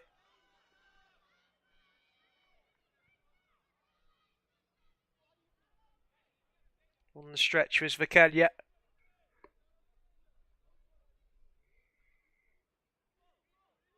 Just ran out of room, Kuchashvili. Must feel like running around a house when you're that size and your opponent's as big as they are.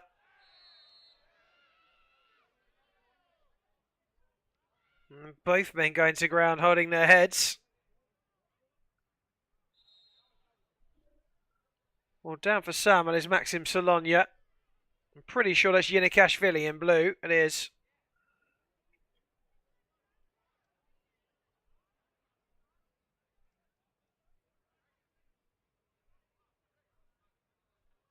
Bit of a coming together. I think they'll both be fine.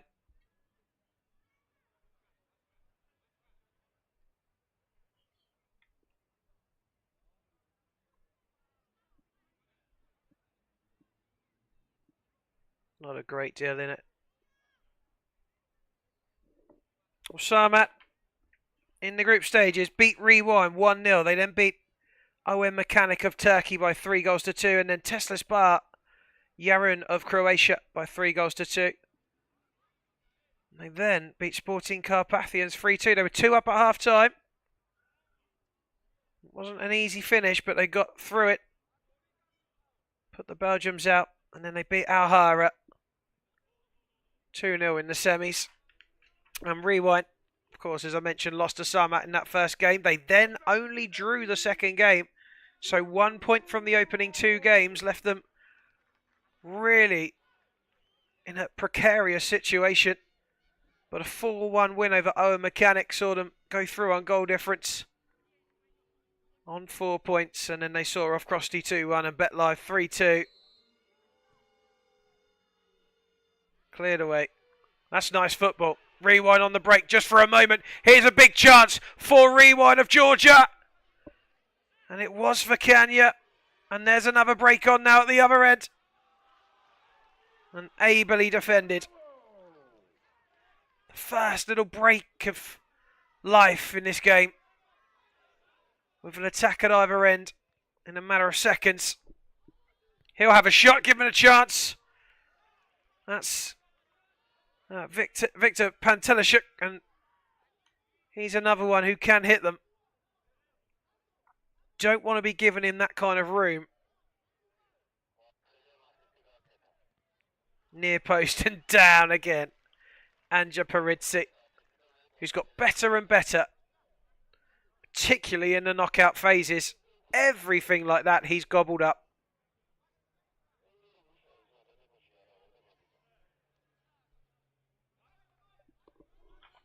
Markinets just lets that roll out. There's Vakanya there with that chance. Always looks like the danger man up top. Oh, that's flicked on. The whistle's already blown as it hits the post and then tapped in. But nothing still separates these sides because that whistle went. And a free kick was given for a push, I think, here. One of the faintest of touches on the defender, really.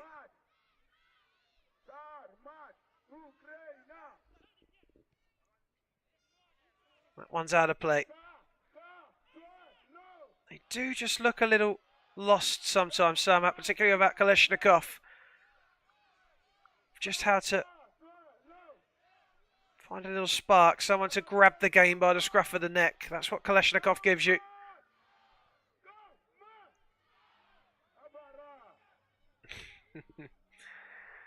He's kept me entertained all the way through.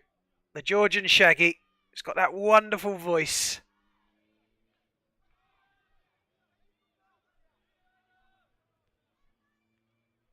Oh, that almost threads its way through. Hook away will bounce through for Prix. This one could even go all the way to the soccer penalty shootout.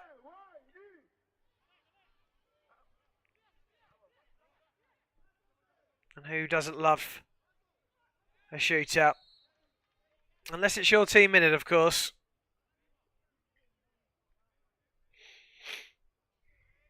Deadlock yet to be broken.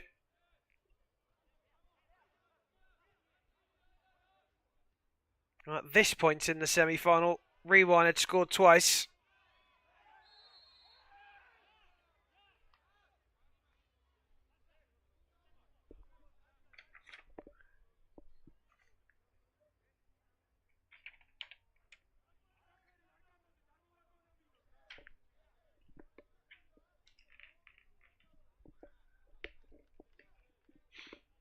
And it wouldn't surprise me at all if they let fly.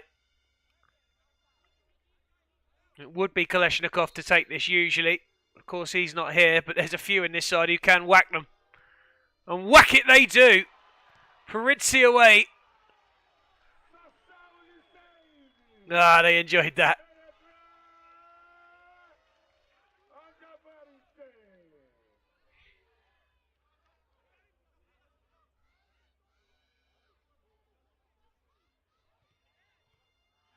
Oh, and that one's just wide. Prix would have been relieved. The missed kick from Sologna at the near post.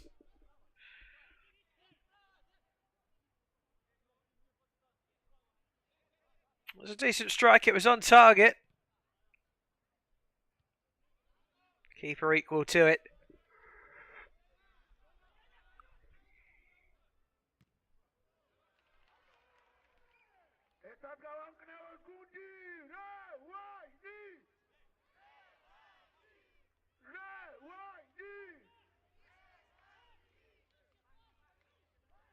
Kick in for a rewind on the halfway line. Kuchishvili runs away from it. Pishkadze takes it.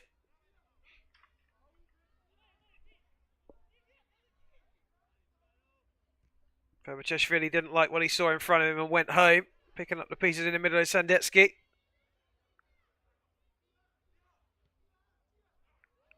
Nice little ball out wide, just a touch too heavy. Just tried the little reverse ball.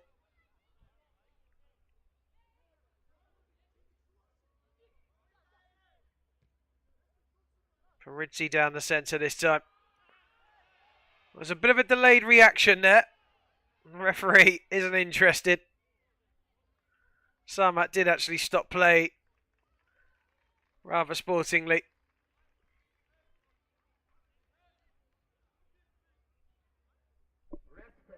Well, there's the challenge. And then around about 14 minutes later, he went to ground.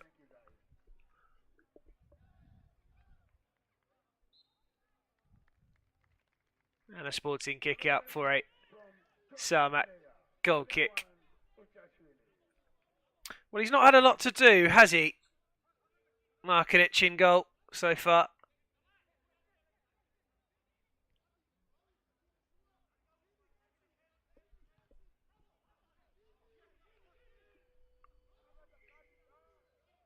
Both sides need a hero. Did that take a touch? Yes, it did. Corner for Sarmat of Ukraine. A minute time out.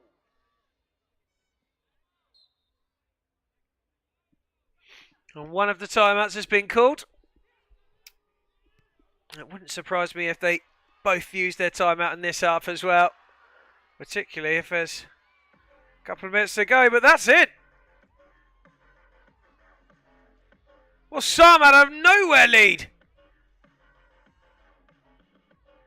Well, the tannoy had announced that there was a timeout. It hasn't been taken. But what has been taken is a shot in front of goal, and they've scored. Solonia. It's a goal for MC Sarmat. And the goal scorer is number 20, Maxi Solonia. Well, that's interesting. Why has the tannoy announced that there's a timeout? Would indicate that one had been called. Instead, they took it and scored.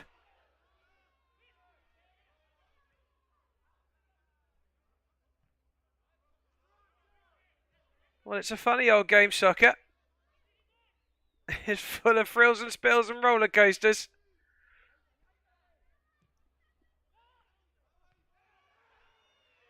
Just looked as though it's regulation, get rid.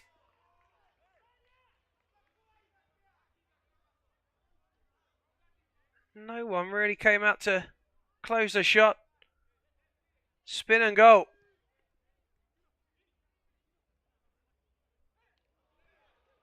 Well, it's probably going to take something like that. A minute time out. Well, there is the timeout. It does come. But it comes a minute too late for rewind because they're behind. And that might just be enough, you know. 6 minutes or just a touch over when they get back onto the pitch to play.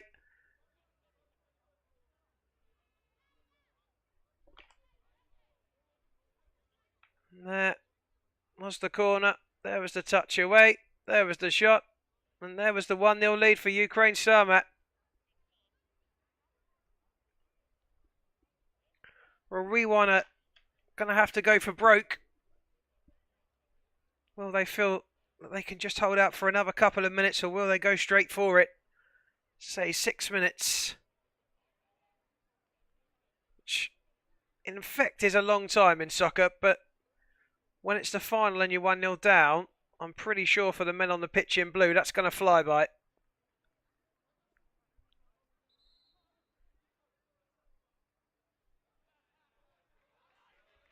Haven't had anything clinical, clear-cut to suggest that Rewind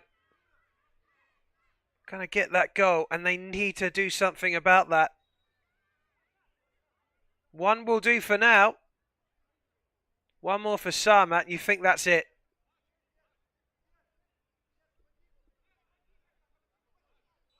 Rewind 0, Sarmat 1. The scoreline reads just as it did in the very first game between these two sides in the group.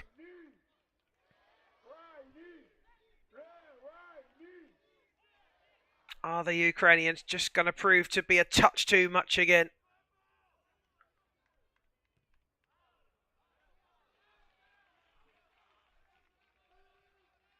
Or can Rewind open the bottle and uncork something that will find an equaliser? Go close to the door. Thank you. The third place and the fourth place. Before the end of the second half,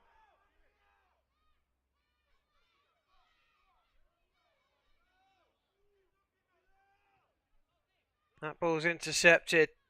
Sarmat weren't keen to counter though. And that's what I mean about them. That just resilience they have to just maintain leads and to shut teams out. They won't chase another if they don't have to. They might need to. Denied to the joy of Svatoslav Markanic, who saves at the near post.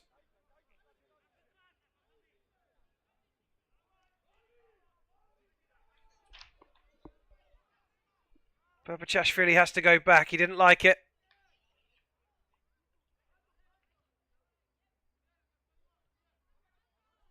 Prix.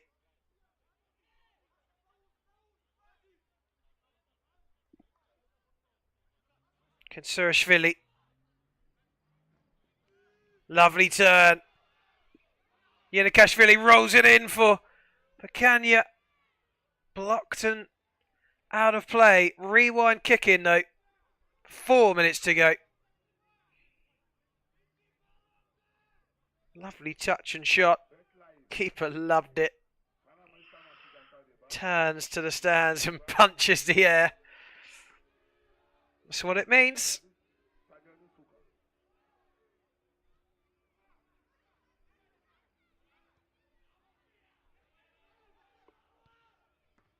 Kukianishvili, wasteful there.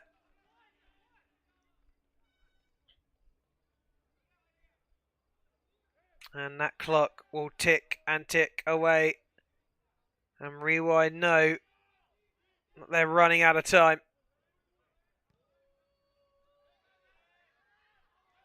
Trying to get that flick on again in front of goal. Paridzi punches away.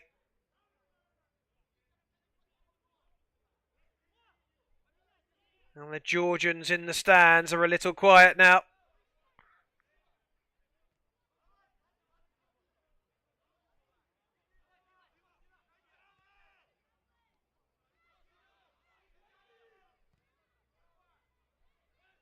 Paridzi needs to hold it. He can't. He has to punch. It doesn't stay in. And again, it's just precious seconds that will ebb away.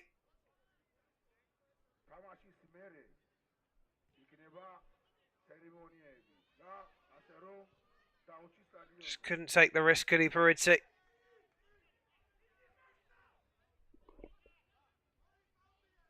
Kansurashvili. Blocked. And they'll need to start again. It was a brave face of Pantelishuk to stop it. Really well up to head away. Yanikashvili. The bad news is, once again, it goes out of play.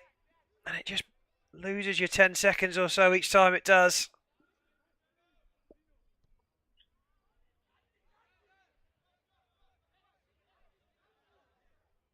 What have they got?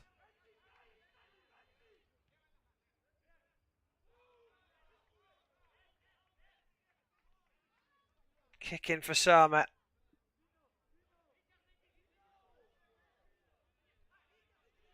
And just 90 seconds left of this game. Paridzi tried to punch away. Referee blows up. What's he blown for? And it's another timeout. Well, the conversation from Rewind can only be get it up near the goal. Sarmats will be keep it away from us.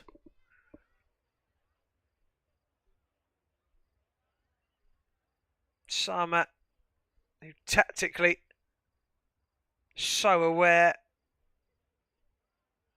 will just be fully safe in the knowledge that they just need to do what they do.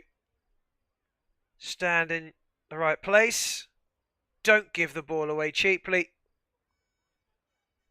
See the game out. Run the clock down. There's not much of it to run down. And it is looking increasingly like Sarmat are going to lift the trophy. Some glum faces in that stand behind, full of Georgians.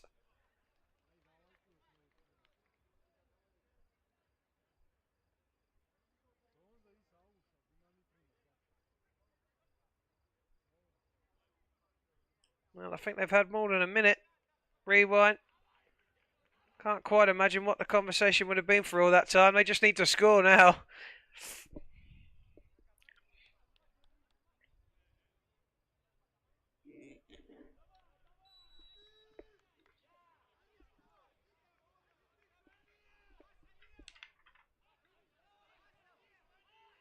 They're going for the rush keeper. Paridzi sitting in the stands. I've got to try something. They've sacrificed the keeper for an outfield player. Last minute of first half. Nego Brebo. Tamasi Smeri. Well, he got very lucky, Kuchashvili, that ball came back to him. And even in the dying moments, they just can't find a good enough way into that box to give someone a chance.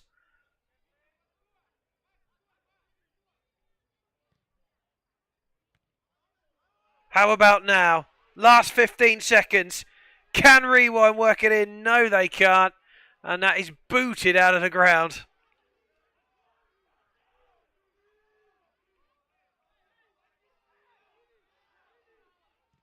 Shot in. Smuggled away. Touchdown, but they're going to have to try and go forward, Rewind, and that's not easy.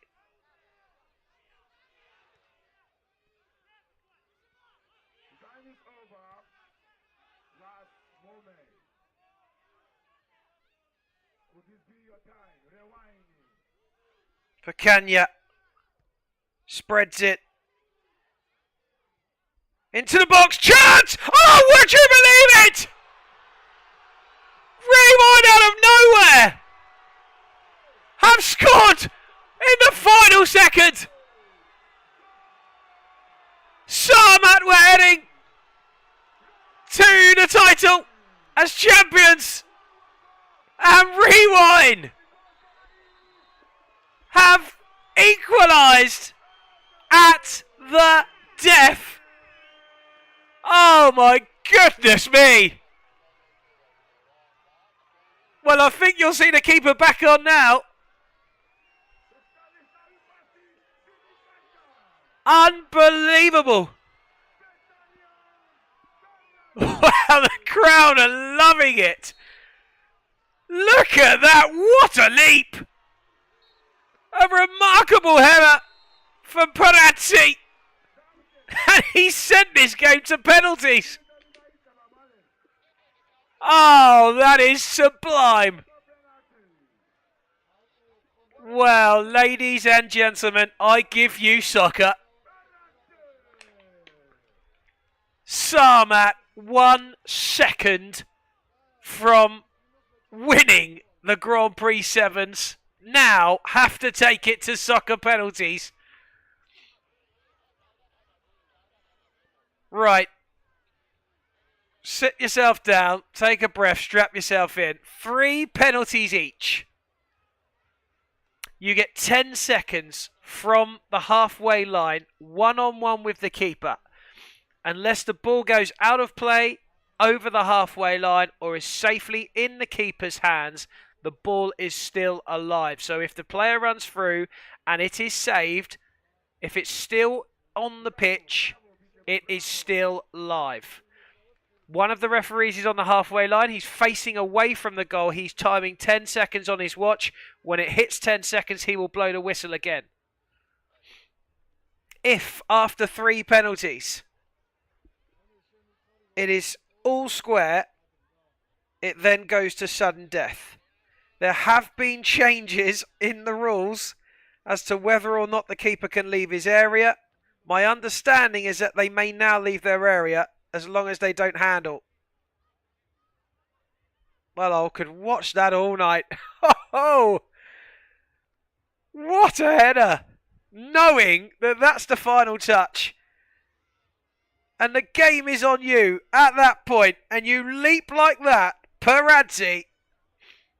Well, he might, if they go on to win this, have just set himself up with a free tab at Rewind for life.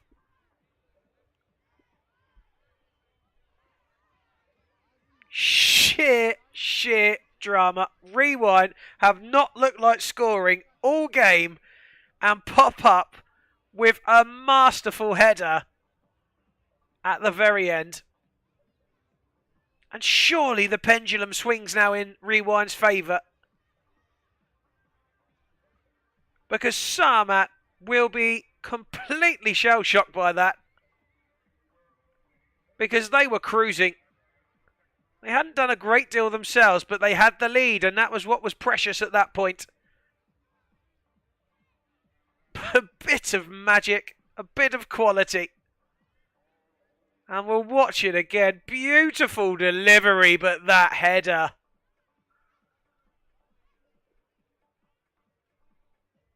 And Denis Sandetsky can only watch the man in front of him spin and head into the top corner. Svatoslav Markanic was diving for his life to that top corner to claw it out.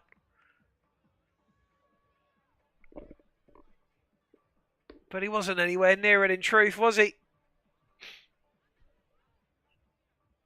Huddle and embrace.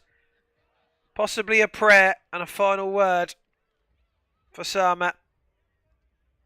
Rewind, just as they've done throughout the tournament. Take their half-time, which is now, of course, a full-time team talk, at the other end of the pitch, away from the crowd and the other team.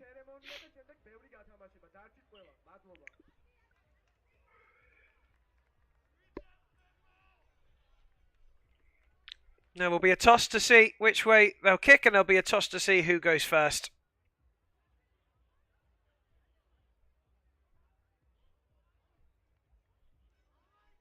Interesting to see. The keepers will remain the same. It looks as though it is going to be Svatoslav Markanic.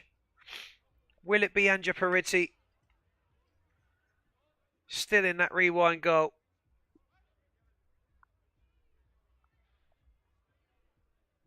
Because I did see the reserve keeper stripping off at full time.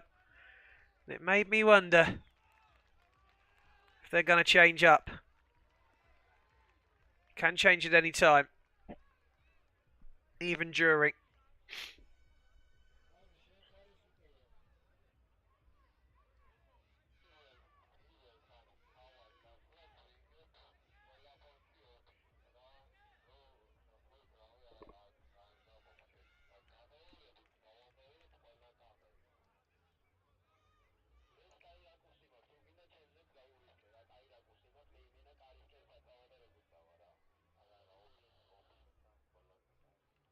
Well, it looks as though Sarmat are going to get us underway with the first soccer penalty then in the final.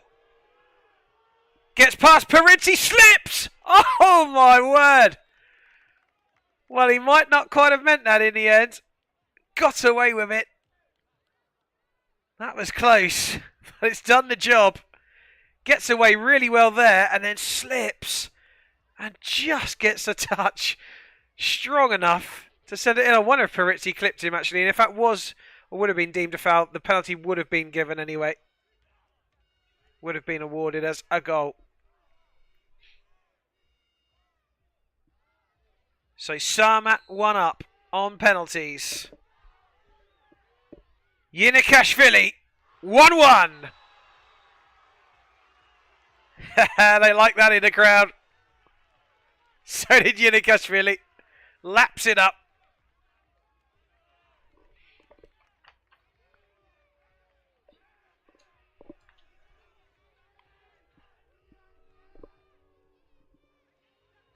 Oh, there's a few boos now coming from the rewind crowd as Sarmat come through for the second penalty and slot it away.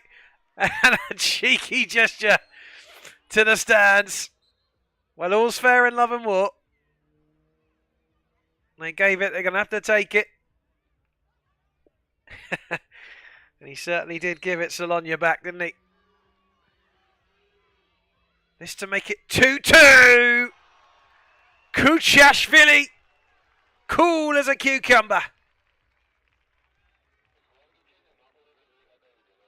2 from 2 for both. This is the final penalty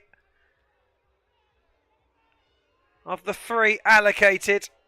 And if it's tied at the end of the 3 each, it will then go to sudden death. But we're a little way off that yet.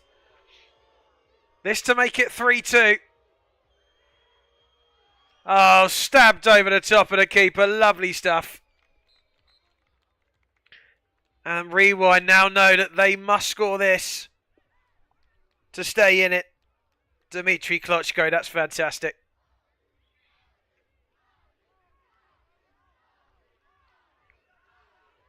Well, this is Vakanya. Scored in the semi. Assisted for the opener in the semi as well. Vakanya to keep them in it. Has miskicked it.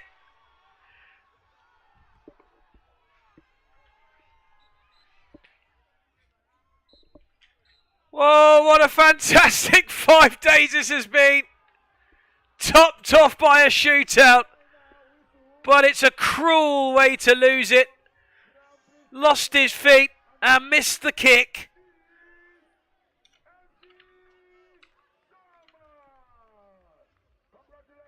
And the full-time whistle blows. Sarmat of Ukraine are the 2024 Soccer Grand Prix 7 champions. The only side who have won every game on their road to this final have upheld their incredible record. And it is they who will lift the trophy in the Georgian capital. It's not always been pretty, but it has always been effective. And the immovable object that is Sarmat have bulldozed their way through to the final. And just by the skin of their teeth have won the tournament. It looked for all the world they'd done it in 40 minutes. But Rewind, with a goal in the last second to equalise, took it to soccer penalties. And that is not a moment that the number 14, Vakanya of Rewind, will want to see again. He went to roll his foot over it, didn't he? Just there. And he got it wrong. Heartbreak for him. Heartbreak for Rewind. But elation for Sarmat. Well, that's cruel. Fell to the floor immediately.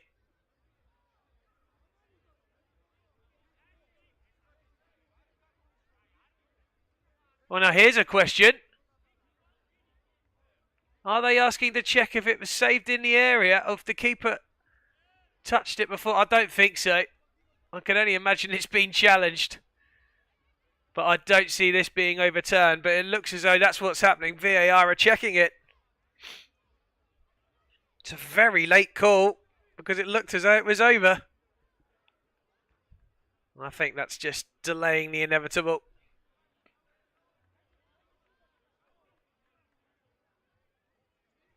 I think poor Vakanya is going to have to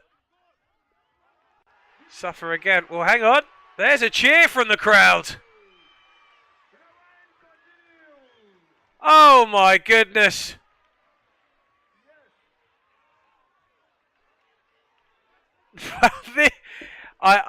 This is not the first time that soccer penalty shootouts brings this kind of drama. There's always a hold and a weight and a decision that comes from somewhere. You think you've got something that changes.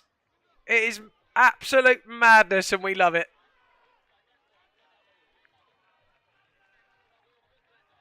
And it must be because the keeper has made the save with his foot outside the area. That's the only thing it can be, surely, from there.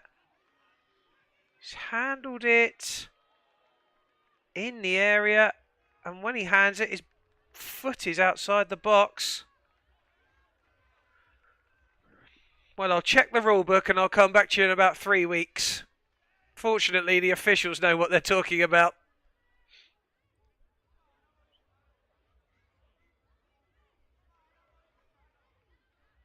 Well, please don't tell me that the guy on the tannoy has announced something that's not yet been decided.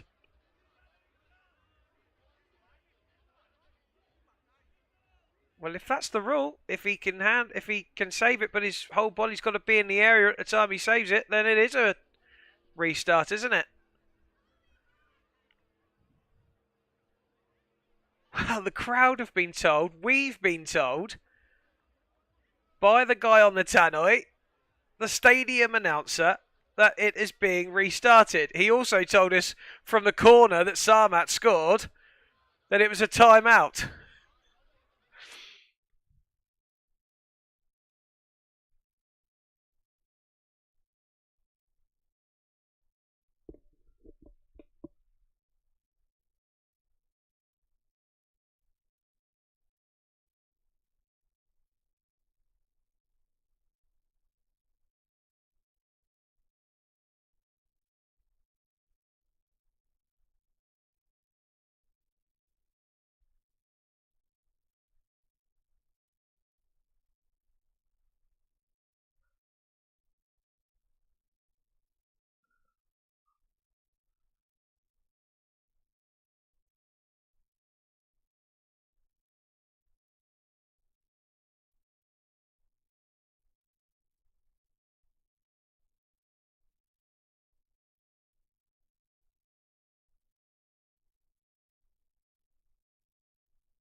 Welcome back. We are still none the wiser. Had some technical issues. They've been resolved. We're still looking at this. Now, we were told by the stadium announcer we were going to continue because the penalty had to be retaken. Since then, since the cheer of the crowd and rewind beginning to start up again, that's gone quiet. I think they're checking the rule book. That's the only thing I can think of, is that the rule book's being checked. But why on earth the stadium announcer has told the crowd that if he doesn't know for certain, it's caused so much confusion.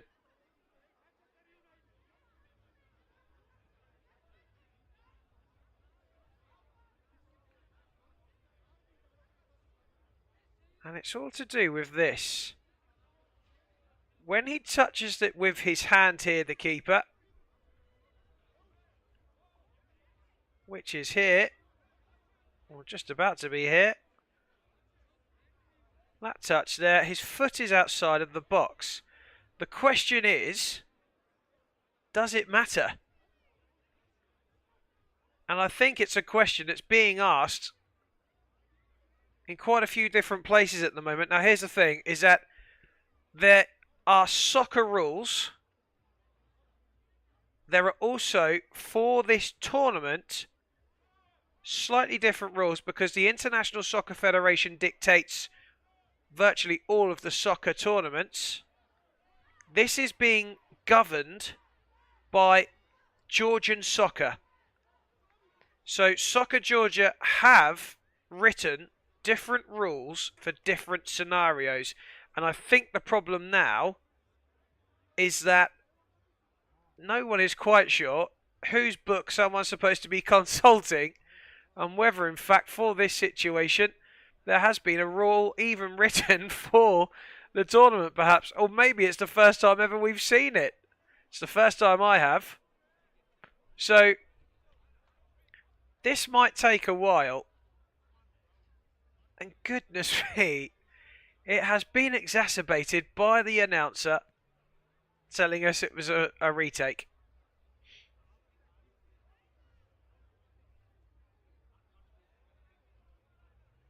Well, we're left with that image. And we might be here till Christmas at this rate.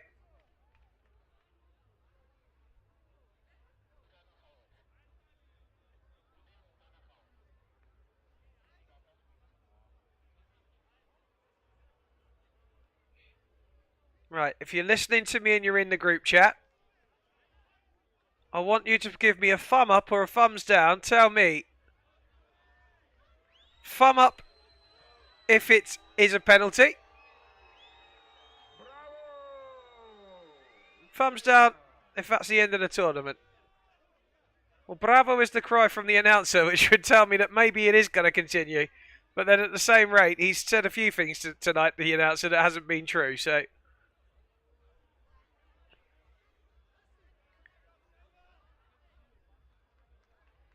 What is it we're zooming in on here? I mean, the foot is outside the ground when he touches the ball. So if that's the issue, we need to check the rules, don't we?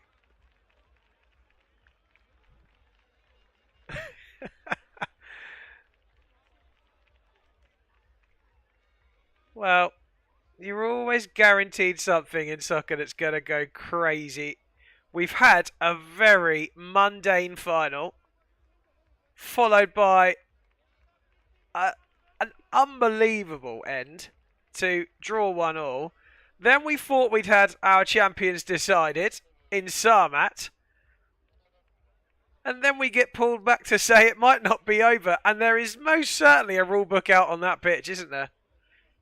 Referees are talking, federations are talking. They have to get this right. This is to decide who wins the tournament. And that's why it's taken so long.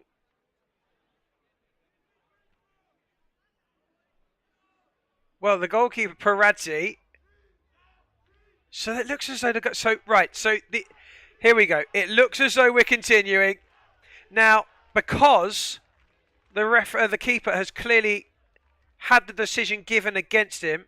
It won't be a retaken penalty. It should be that they are awarded the penalty, which will now mean that Sarmat are to take the next one, and it's sudden death.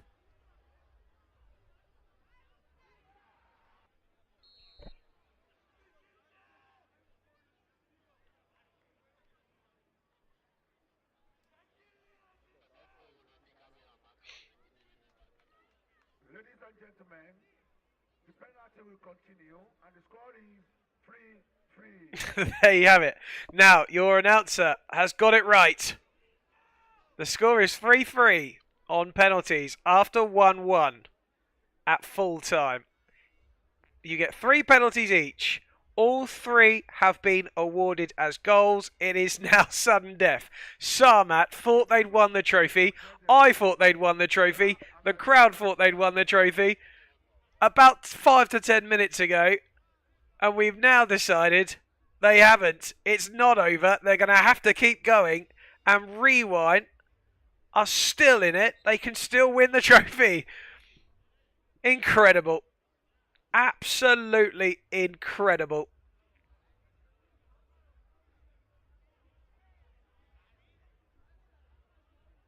At some point, they're surely going to have to, I mean, it cannot be that this is not going to be right now. I mean, it looks as though they're resigned to the fact, Sarmat, that they are going to be taking them again. It does also appear that there's still checks going on.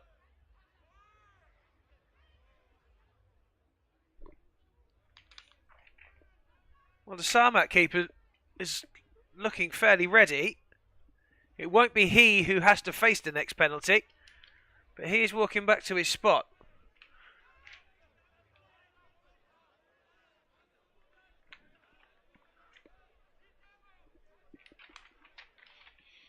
You can see him there at the bottom of your screen. Svatoslav Markinic. And I did say to you, you can change keepers at any point during the penalty shootout. Anja Paridzi, the mainstay keeper, has decided that he's not going to face the next one.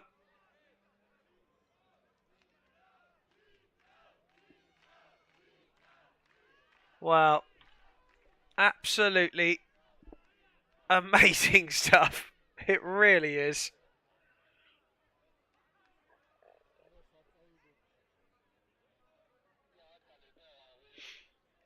Well, it looks like we're just about to have a sudden death.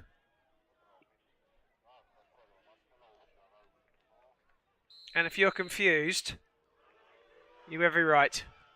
That one's in. That one you don't need to be concerned with. That one is Pavel Zabrocki. Right, so Sarmat are ahead on sudden death. So that should now and will now mean that Rewind must score to go through. Rewind! Equalise! And there will be another penalty.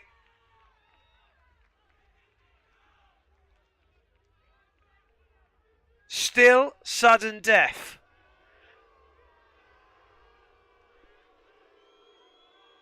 The crowd doing their best to put him off. Yashuhorski! And that brings a very, very dull silence. Did well, just waited. Tucked it into the bottom corner. So once again, Rewind must score to stay in it. If they miss, Sarmat do win the tournament. And Hrashmadze scored twice in the semi-final. Scores in sudden death of the Socca penalty shootout in the final. And it's as you were, it's Sarmat to take the next one. And if they score, Rewind will need to do so again to stay in it. If they miss, Rewind will need to score to win it.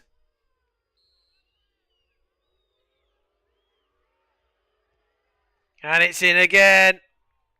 Easy from Andreev.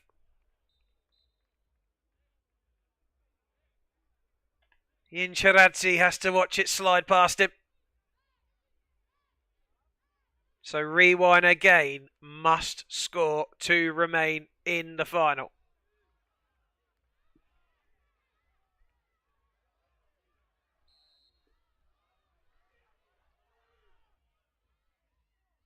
He looks like he's struggling. That ball is still live. He can still keep going until that whistle's blown. And the keeper saves that one. And finally, Sarmat will get their hands on the trophy. After so much confusion.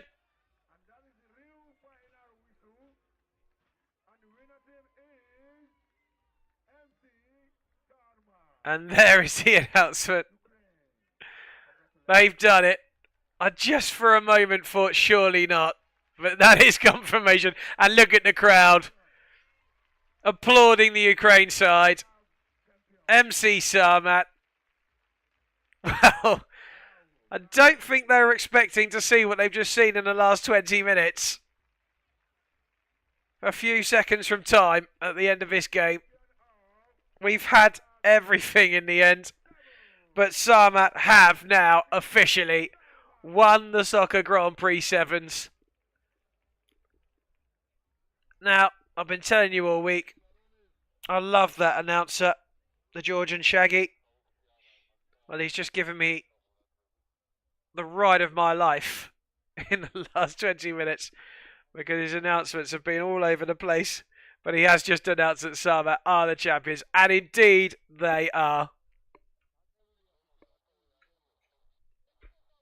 And that is it from me, Dan Short. I'm going for a laydown. I don't know about you.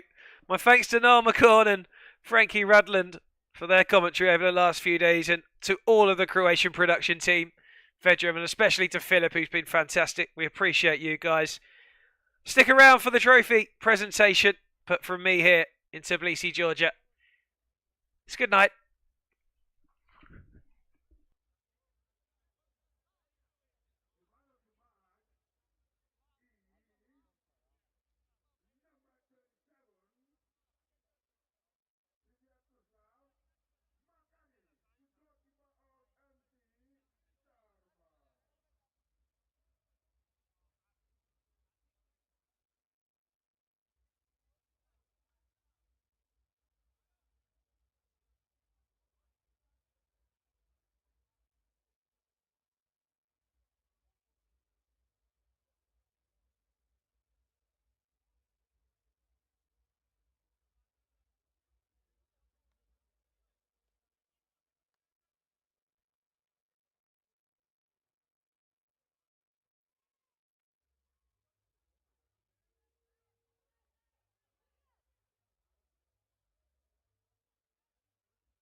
უარ წამოვიღო. ხო, აი იქ. არა, იქ გამოვაკე.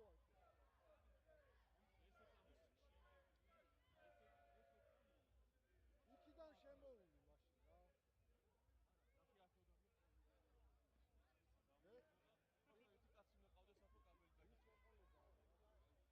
მე მგონი საკმარისია.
to the stadium.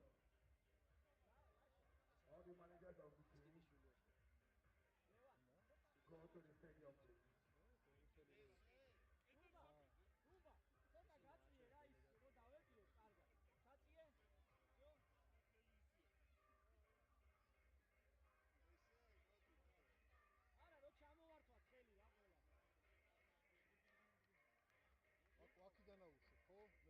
Please, once again, all the team managers, go to the stadium, please. All the team managers,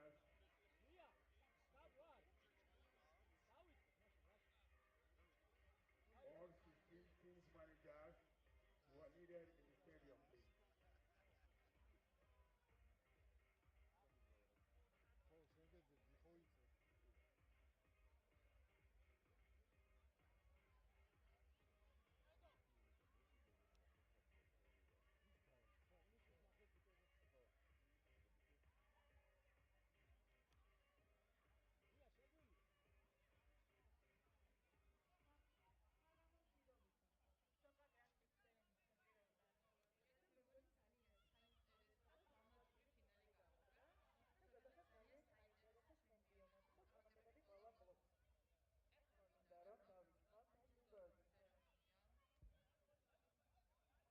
და დაჯილდოებაში მონაწილეობას მიიღებენ. გიორგი კალანდაძე, ქართული ფეხბურთის განვითარების ფონდის ხელმძღვანელი. აკაკი ავადაშვილი, საქართველოს ფეხბურთის ფედერაციის ვიცე-პრეზიდენტი. თემო კოპალეიშვილი, ბეტლაირის გენერალური დირექტორი. ლევან ჩიტიშვილი, საქართველოს ფუტზალის ფედერაციის პრეზიდენტი და ჩვენი პარტნიორი მეჰმედ გუფის დამფუძნებელი. ანას ამადოულოსი, ინდონეზიის სოკა ფედერაციის აღმასრულებელი დირექტორი. ლასენ მალაძე, სომალია ფეხბურთის დირექტორი და შვიდი შვიდე ფეხბურთის ასოციაციის დამფუძნებელი. და აკაკი სლობისოვი, შვიდი შვიდე ფეხბურთის ასოციაციის პრეზიდენტი და სოკა ჯორჯია ფეხბურთის დამფუძნებელი. სიტყვით მიღავს მხოლოდ ანას პაპადოპულოს ჭიაჭამოს ჩემპიონატი. Anyways, Anas Papadopoulos has to tell us a few words about our championship. Hello everyone. Hello everyone. First of all, I would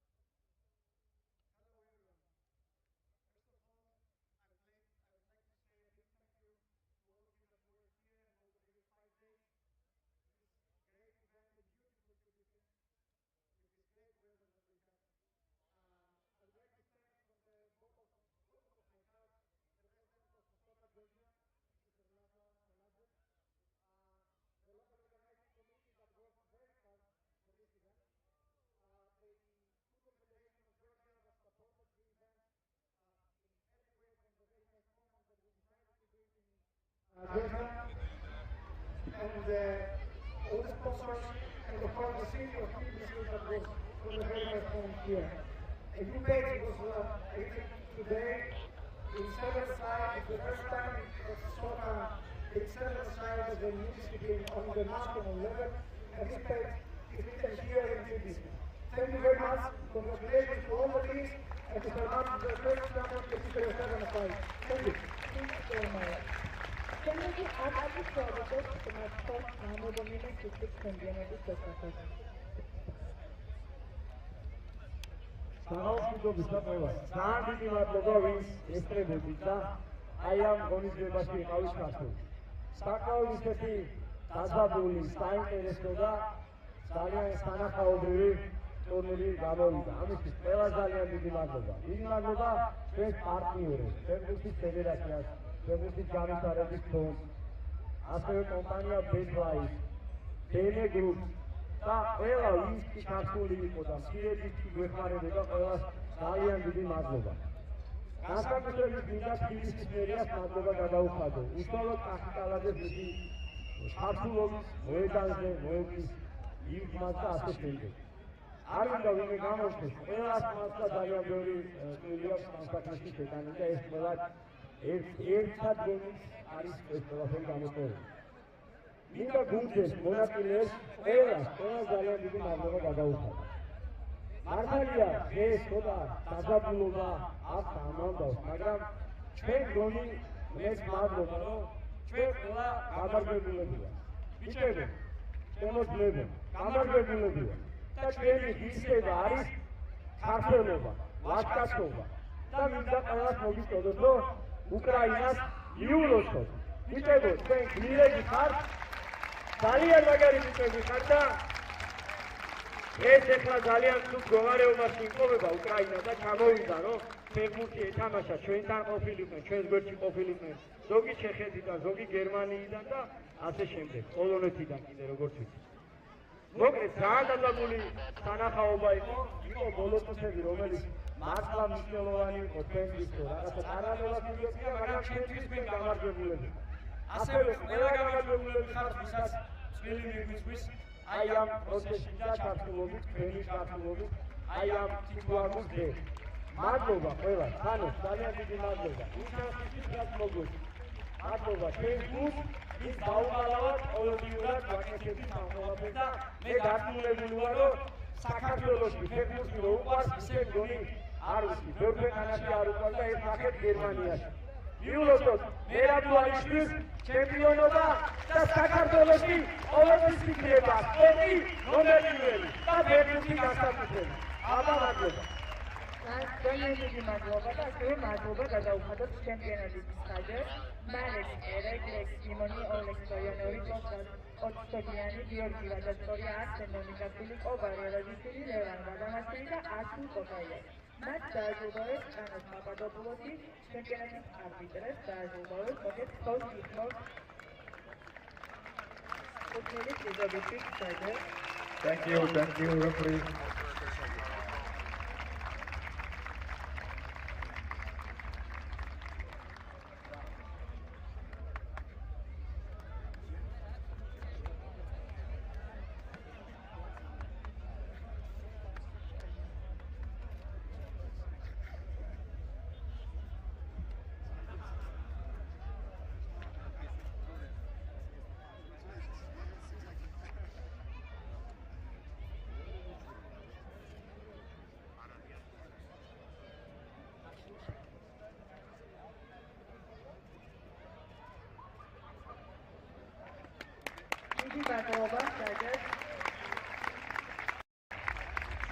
Socca Experience მონაწილეობდა 16 გუნდი. წევრთაჩინების სამახსოვრო დაფას გადასცემს აკაკი ხალბუსოვი.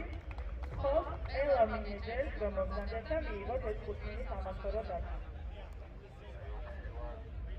ფინიშის მერია ბეთლაივი, რევაინი, პროსი, ალჰარაომანიდან, კონტრა ეგვიპტედან, ეუსკადი ექსევენი, სან ანტონიო საბერნეთიდან, დაიმონდოფი ამერიკიდან, ორტინ კარპატიანსი ბელგიიდან, FC არიზონა კვიპროსიდან, ავანგარდი მოლდოვა, ემსი სარმატი უკრაინიდან, ტესლას ბარი გიორგი ხორვატია, Real Bandit Portugalიდან, on Meganeti Turkey. I recommend to all the managers of the team to receive the board. All the managers of the team to be there just to receive the. Thank you.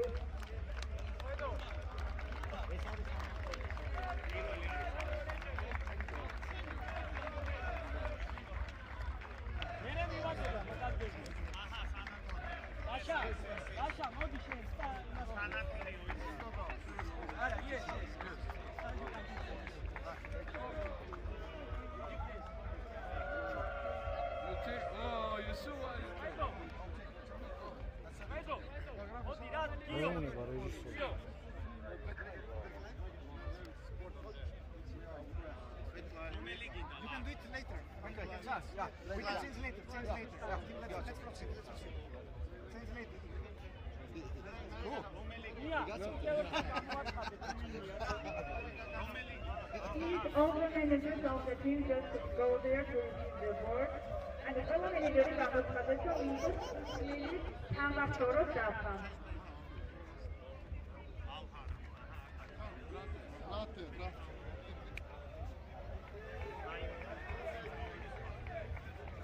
Thank you, Madhova. Thank you, Madhova. Thank you, Madhova. Thank you, Madhova.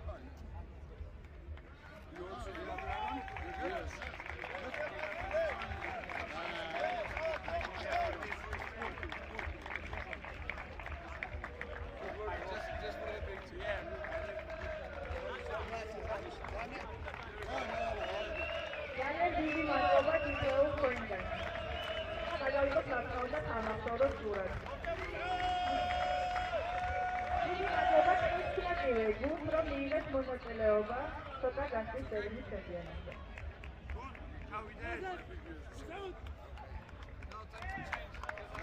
ეხლა დავაჯდოთ მეოთხე ადგილოსანი დეკლაი, რომელიც მიიღეს ფულად ჯილდოს 2000 ევროს და პრიზს გადასცემს გიორგი კალანდაძე. დეკლაის თხოვს, რომ მიიღოს უცვლელი ჯილდო 2000 ევრო, რომელსაც გადასცემს გიორგი კალანდაძე.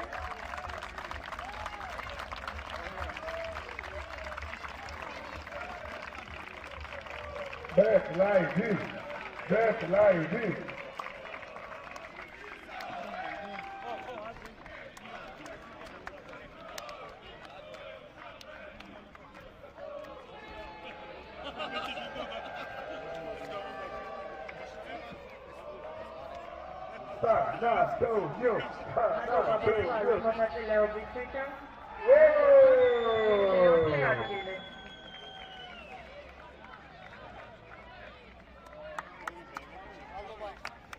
მადლობა, ეხლა დავაჯდოთ მესამე ადგილოსან ალჰარა ომანიდან. მეტად გადასცემს მათ თანაც პაპადოპულოსი და ფულად ჯილდოს 3000 ევროს გადასცემს გიორგი კალანდაძე.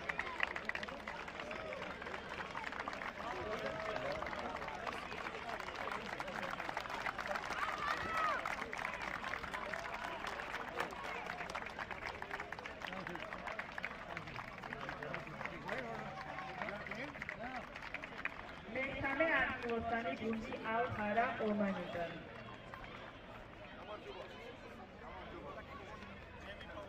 ასევე მადლობა გადაუხადოთ, რომ მიიღეს მონაწილეობა ამ ჩემპიონატზე. დაიკავეს საპატიო მესამე ადგილი.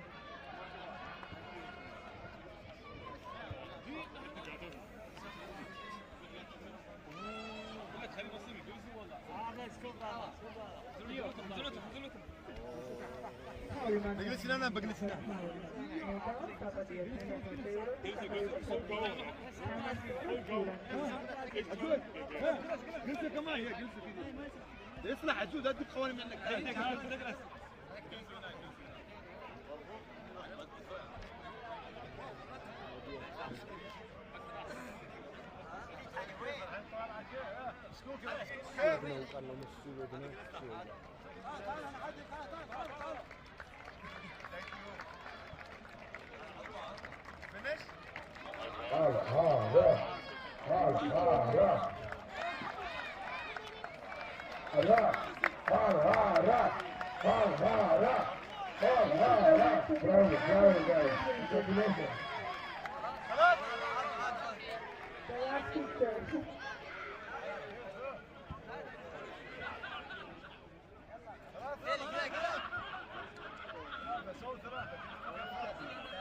მესამე ადგილოსანი ალჰარა.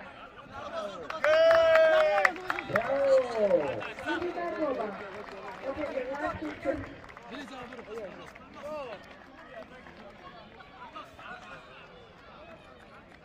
So let's go. ეხლა მოვიდა ნომინანტების დრო. საუკეთესო არის დააჯილდოეს თემო კოპალეიშვილი. The best goalkeeper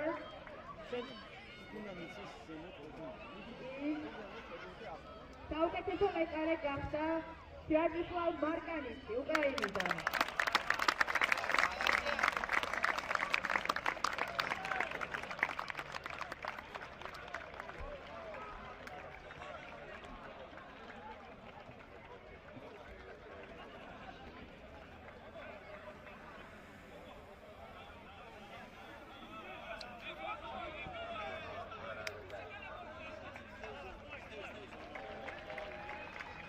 Congratulations to the best goalkeeper. დიდი მადლობა.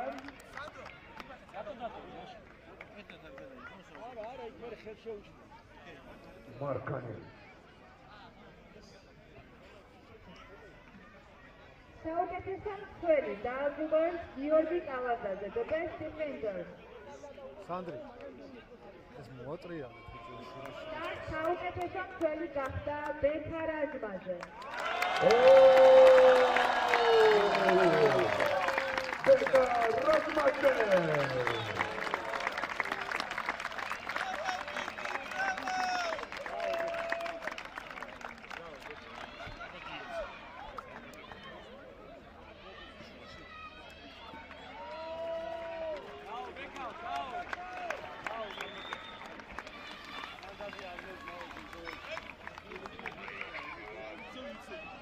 Universal Festival Darjibos Levan City Film. The Universal Footballer will be Muatasim Ashanti Alhara Omanidan. Ashanti! Ball! Ball! Ball!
That's right, good.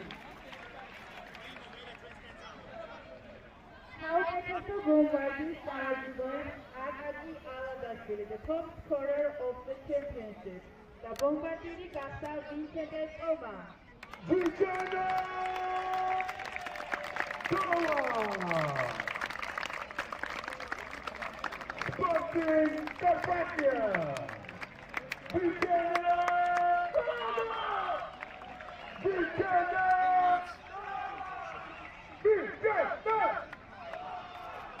Bravo!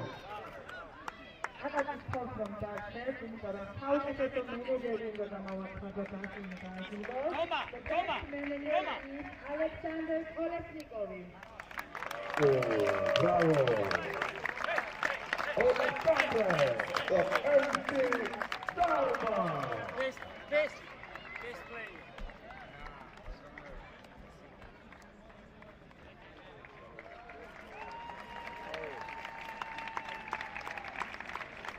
Bravo, bravo, bravo. Finalmente, Darjibos Laskat Chalazen. The ex-Prix მიიღო ასევე ალექსანდრ ოლესნიკოვმა, უკრაინიდან. Fodor Indrabuzande. და მიიღო მეორე კუთვნილი ჯილდო. ეხლა დომინანტობის ელიმინაციური მომენტი. საუკეთესო ფეხბურთელი, რომელსაც დააჯილდოეს აკაკი ხვაბუშოვი. Okay, we're gonna be the The best best player player of of the the tournament. championship. და საუკეთესო ფეხბურთელი გახდა სვიატოსლავ მარკანიცი უკრაინიდან.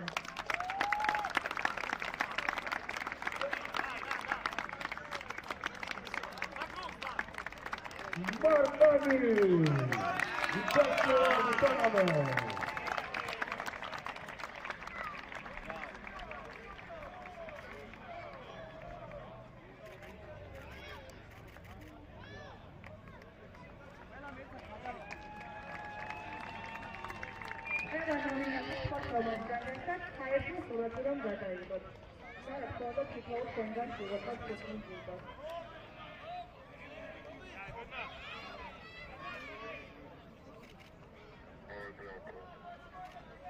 Bravo guys, bravo guys.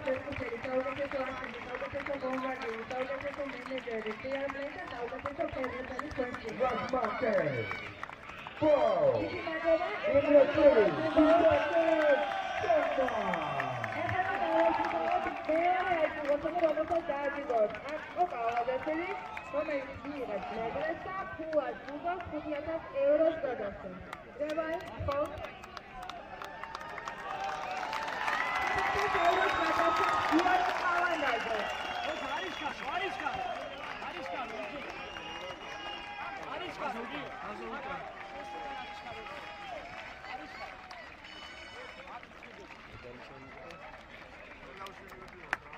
Red, white, green.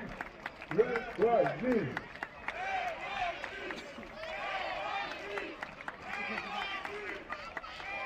ანდრე ცოტა უკან ურასიან დაუკეთე მაგდეთა. არა, ვერ მერი აქა გადავიდა. მგონი ეძებდა.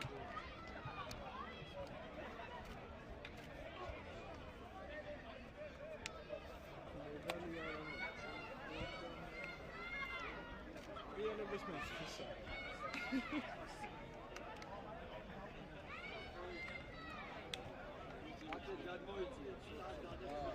Destination ტურნირის მეორე ათწლიანი გუნდი რევაინი.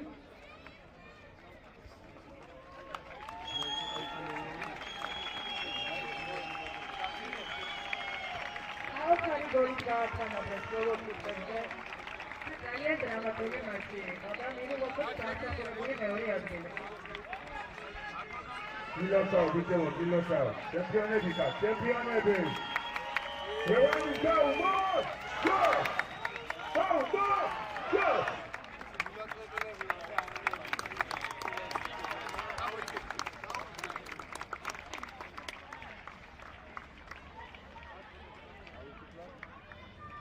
და რა თქმა უნდა დამსახურებული პირველი ადგილი გამოდიოდოთ გამარჯვებული რომელსაც გადასცემს ლანსა ჩაოდა და აკაკის ფაბუტოვი მედლებს და ფულას გილდოს 10,000 ევროს გადასცემს გიორგი კალანდაძე ფოთ მიესალმოს ერთი წარმატ უკრაინას რომელიც გახდა Socca Experience გამარჯვებული საპატიო კორიდორის შემდგომი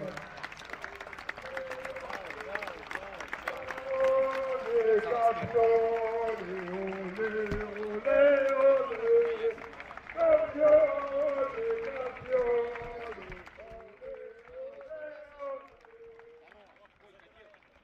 Stop, march! Stop, march! Congratulations, guys.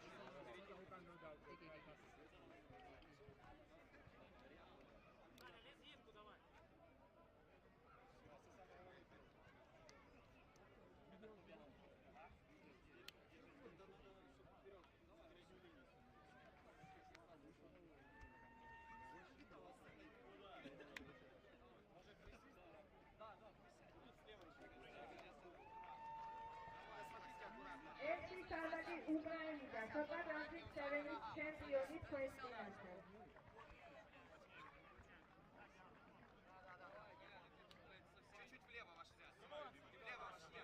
და რა თქმა უნდა, ბოლოს ჩემპიონის თასს გამარჯვებული კაპიტანს გადასცემს ტანოს ხამადოხულოვი და აკაკის ვაგუსტოვი. იმისები მომენტი თასის გადასცემს.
io penso vai a essere più. E fa lì che fa.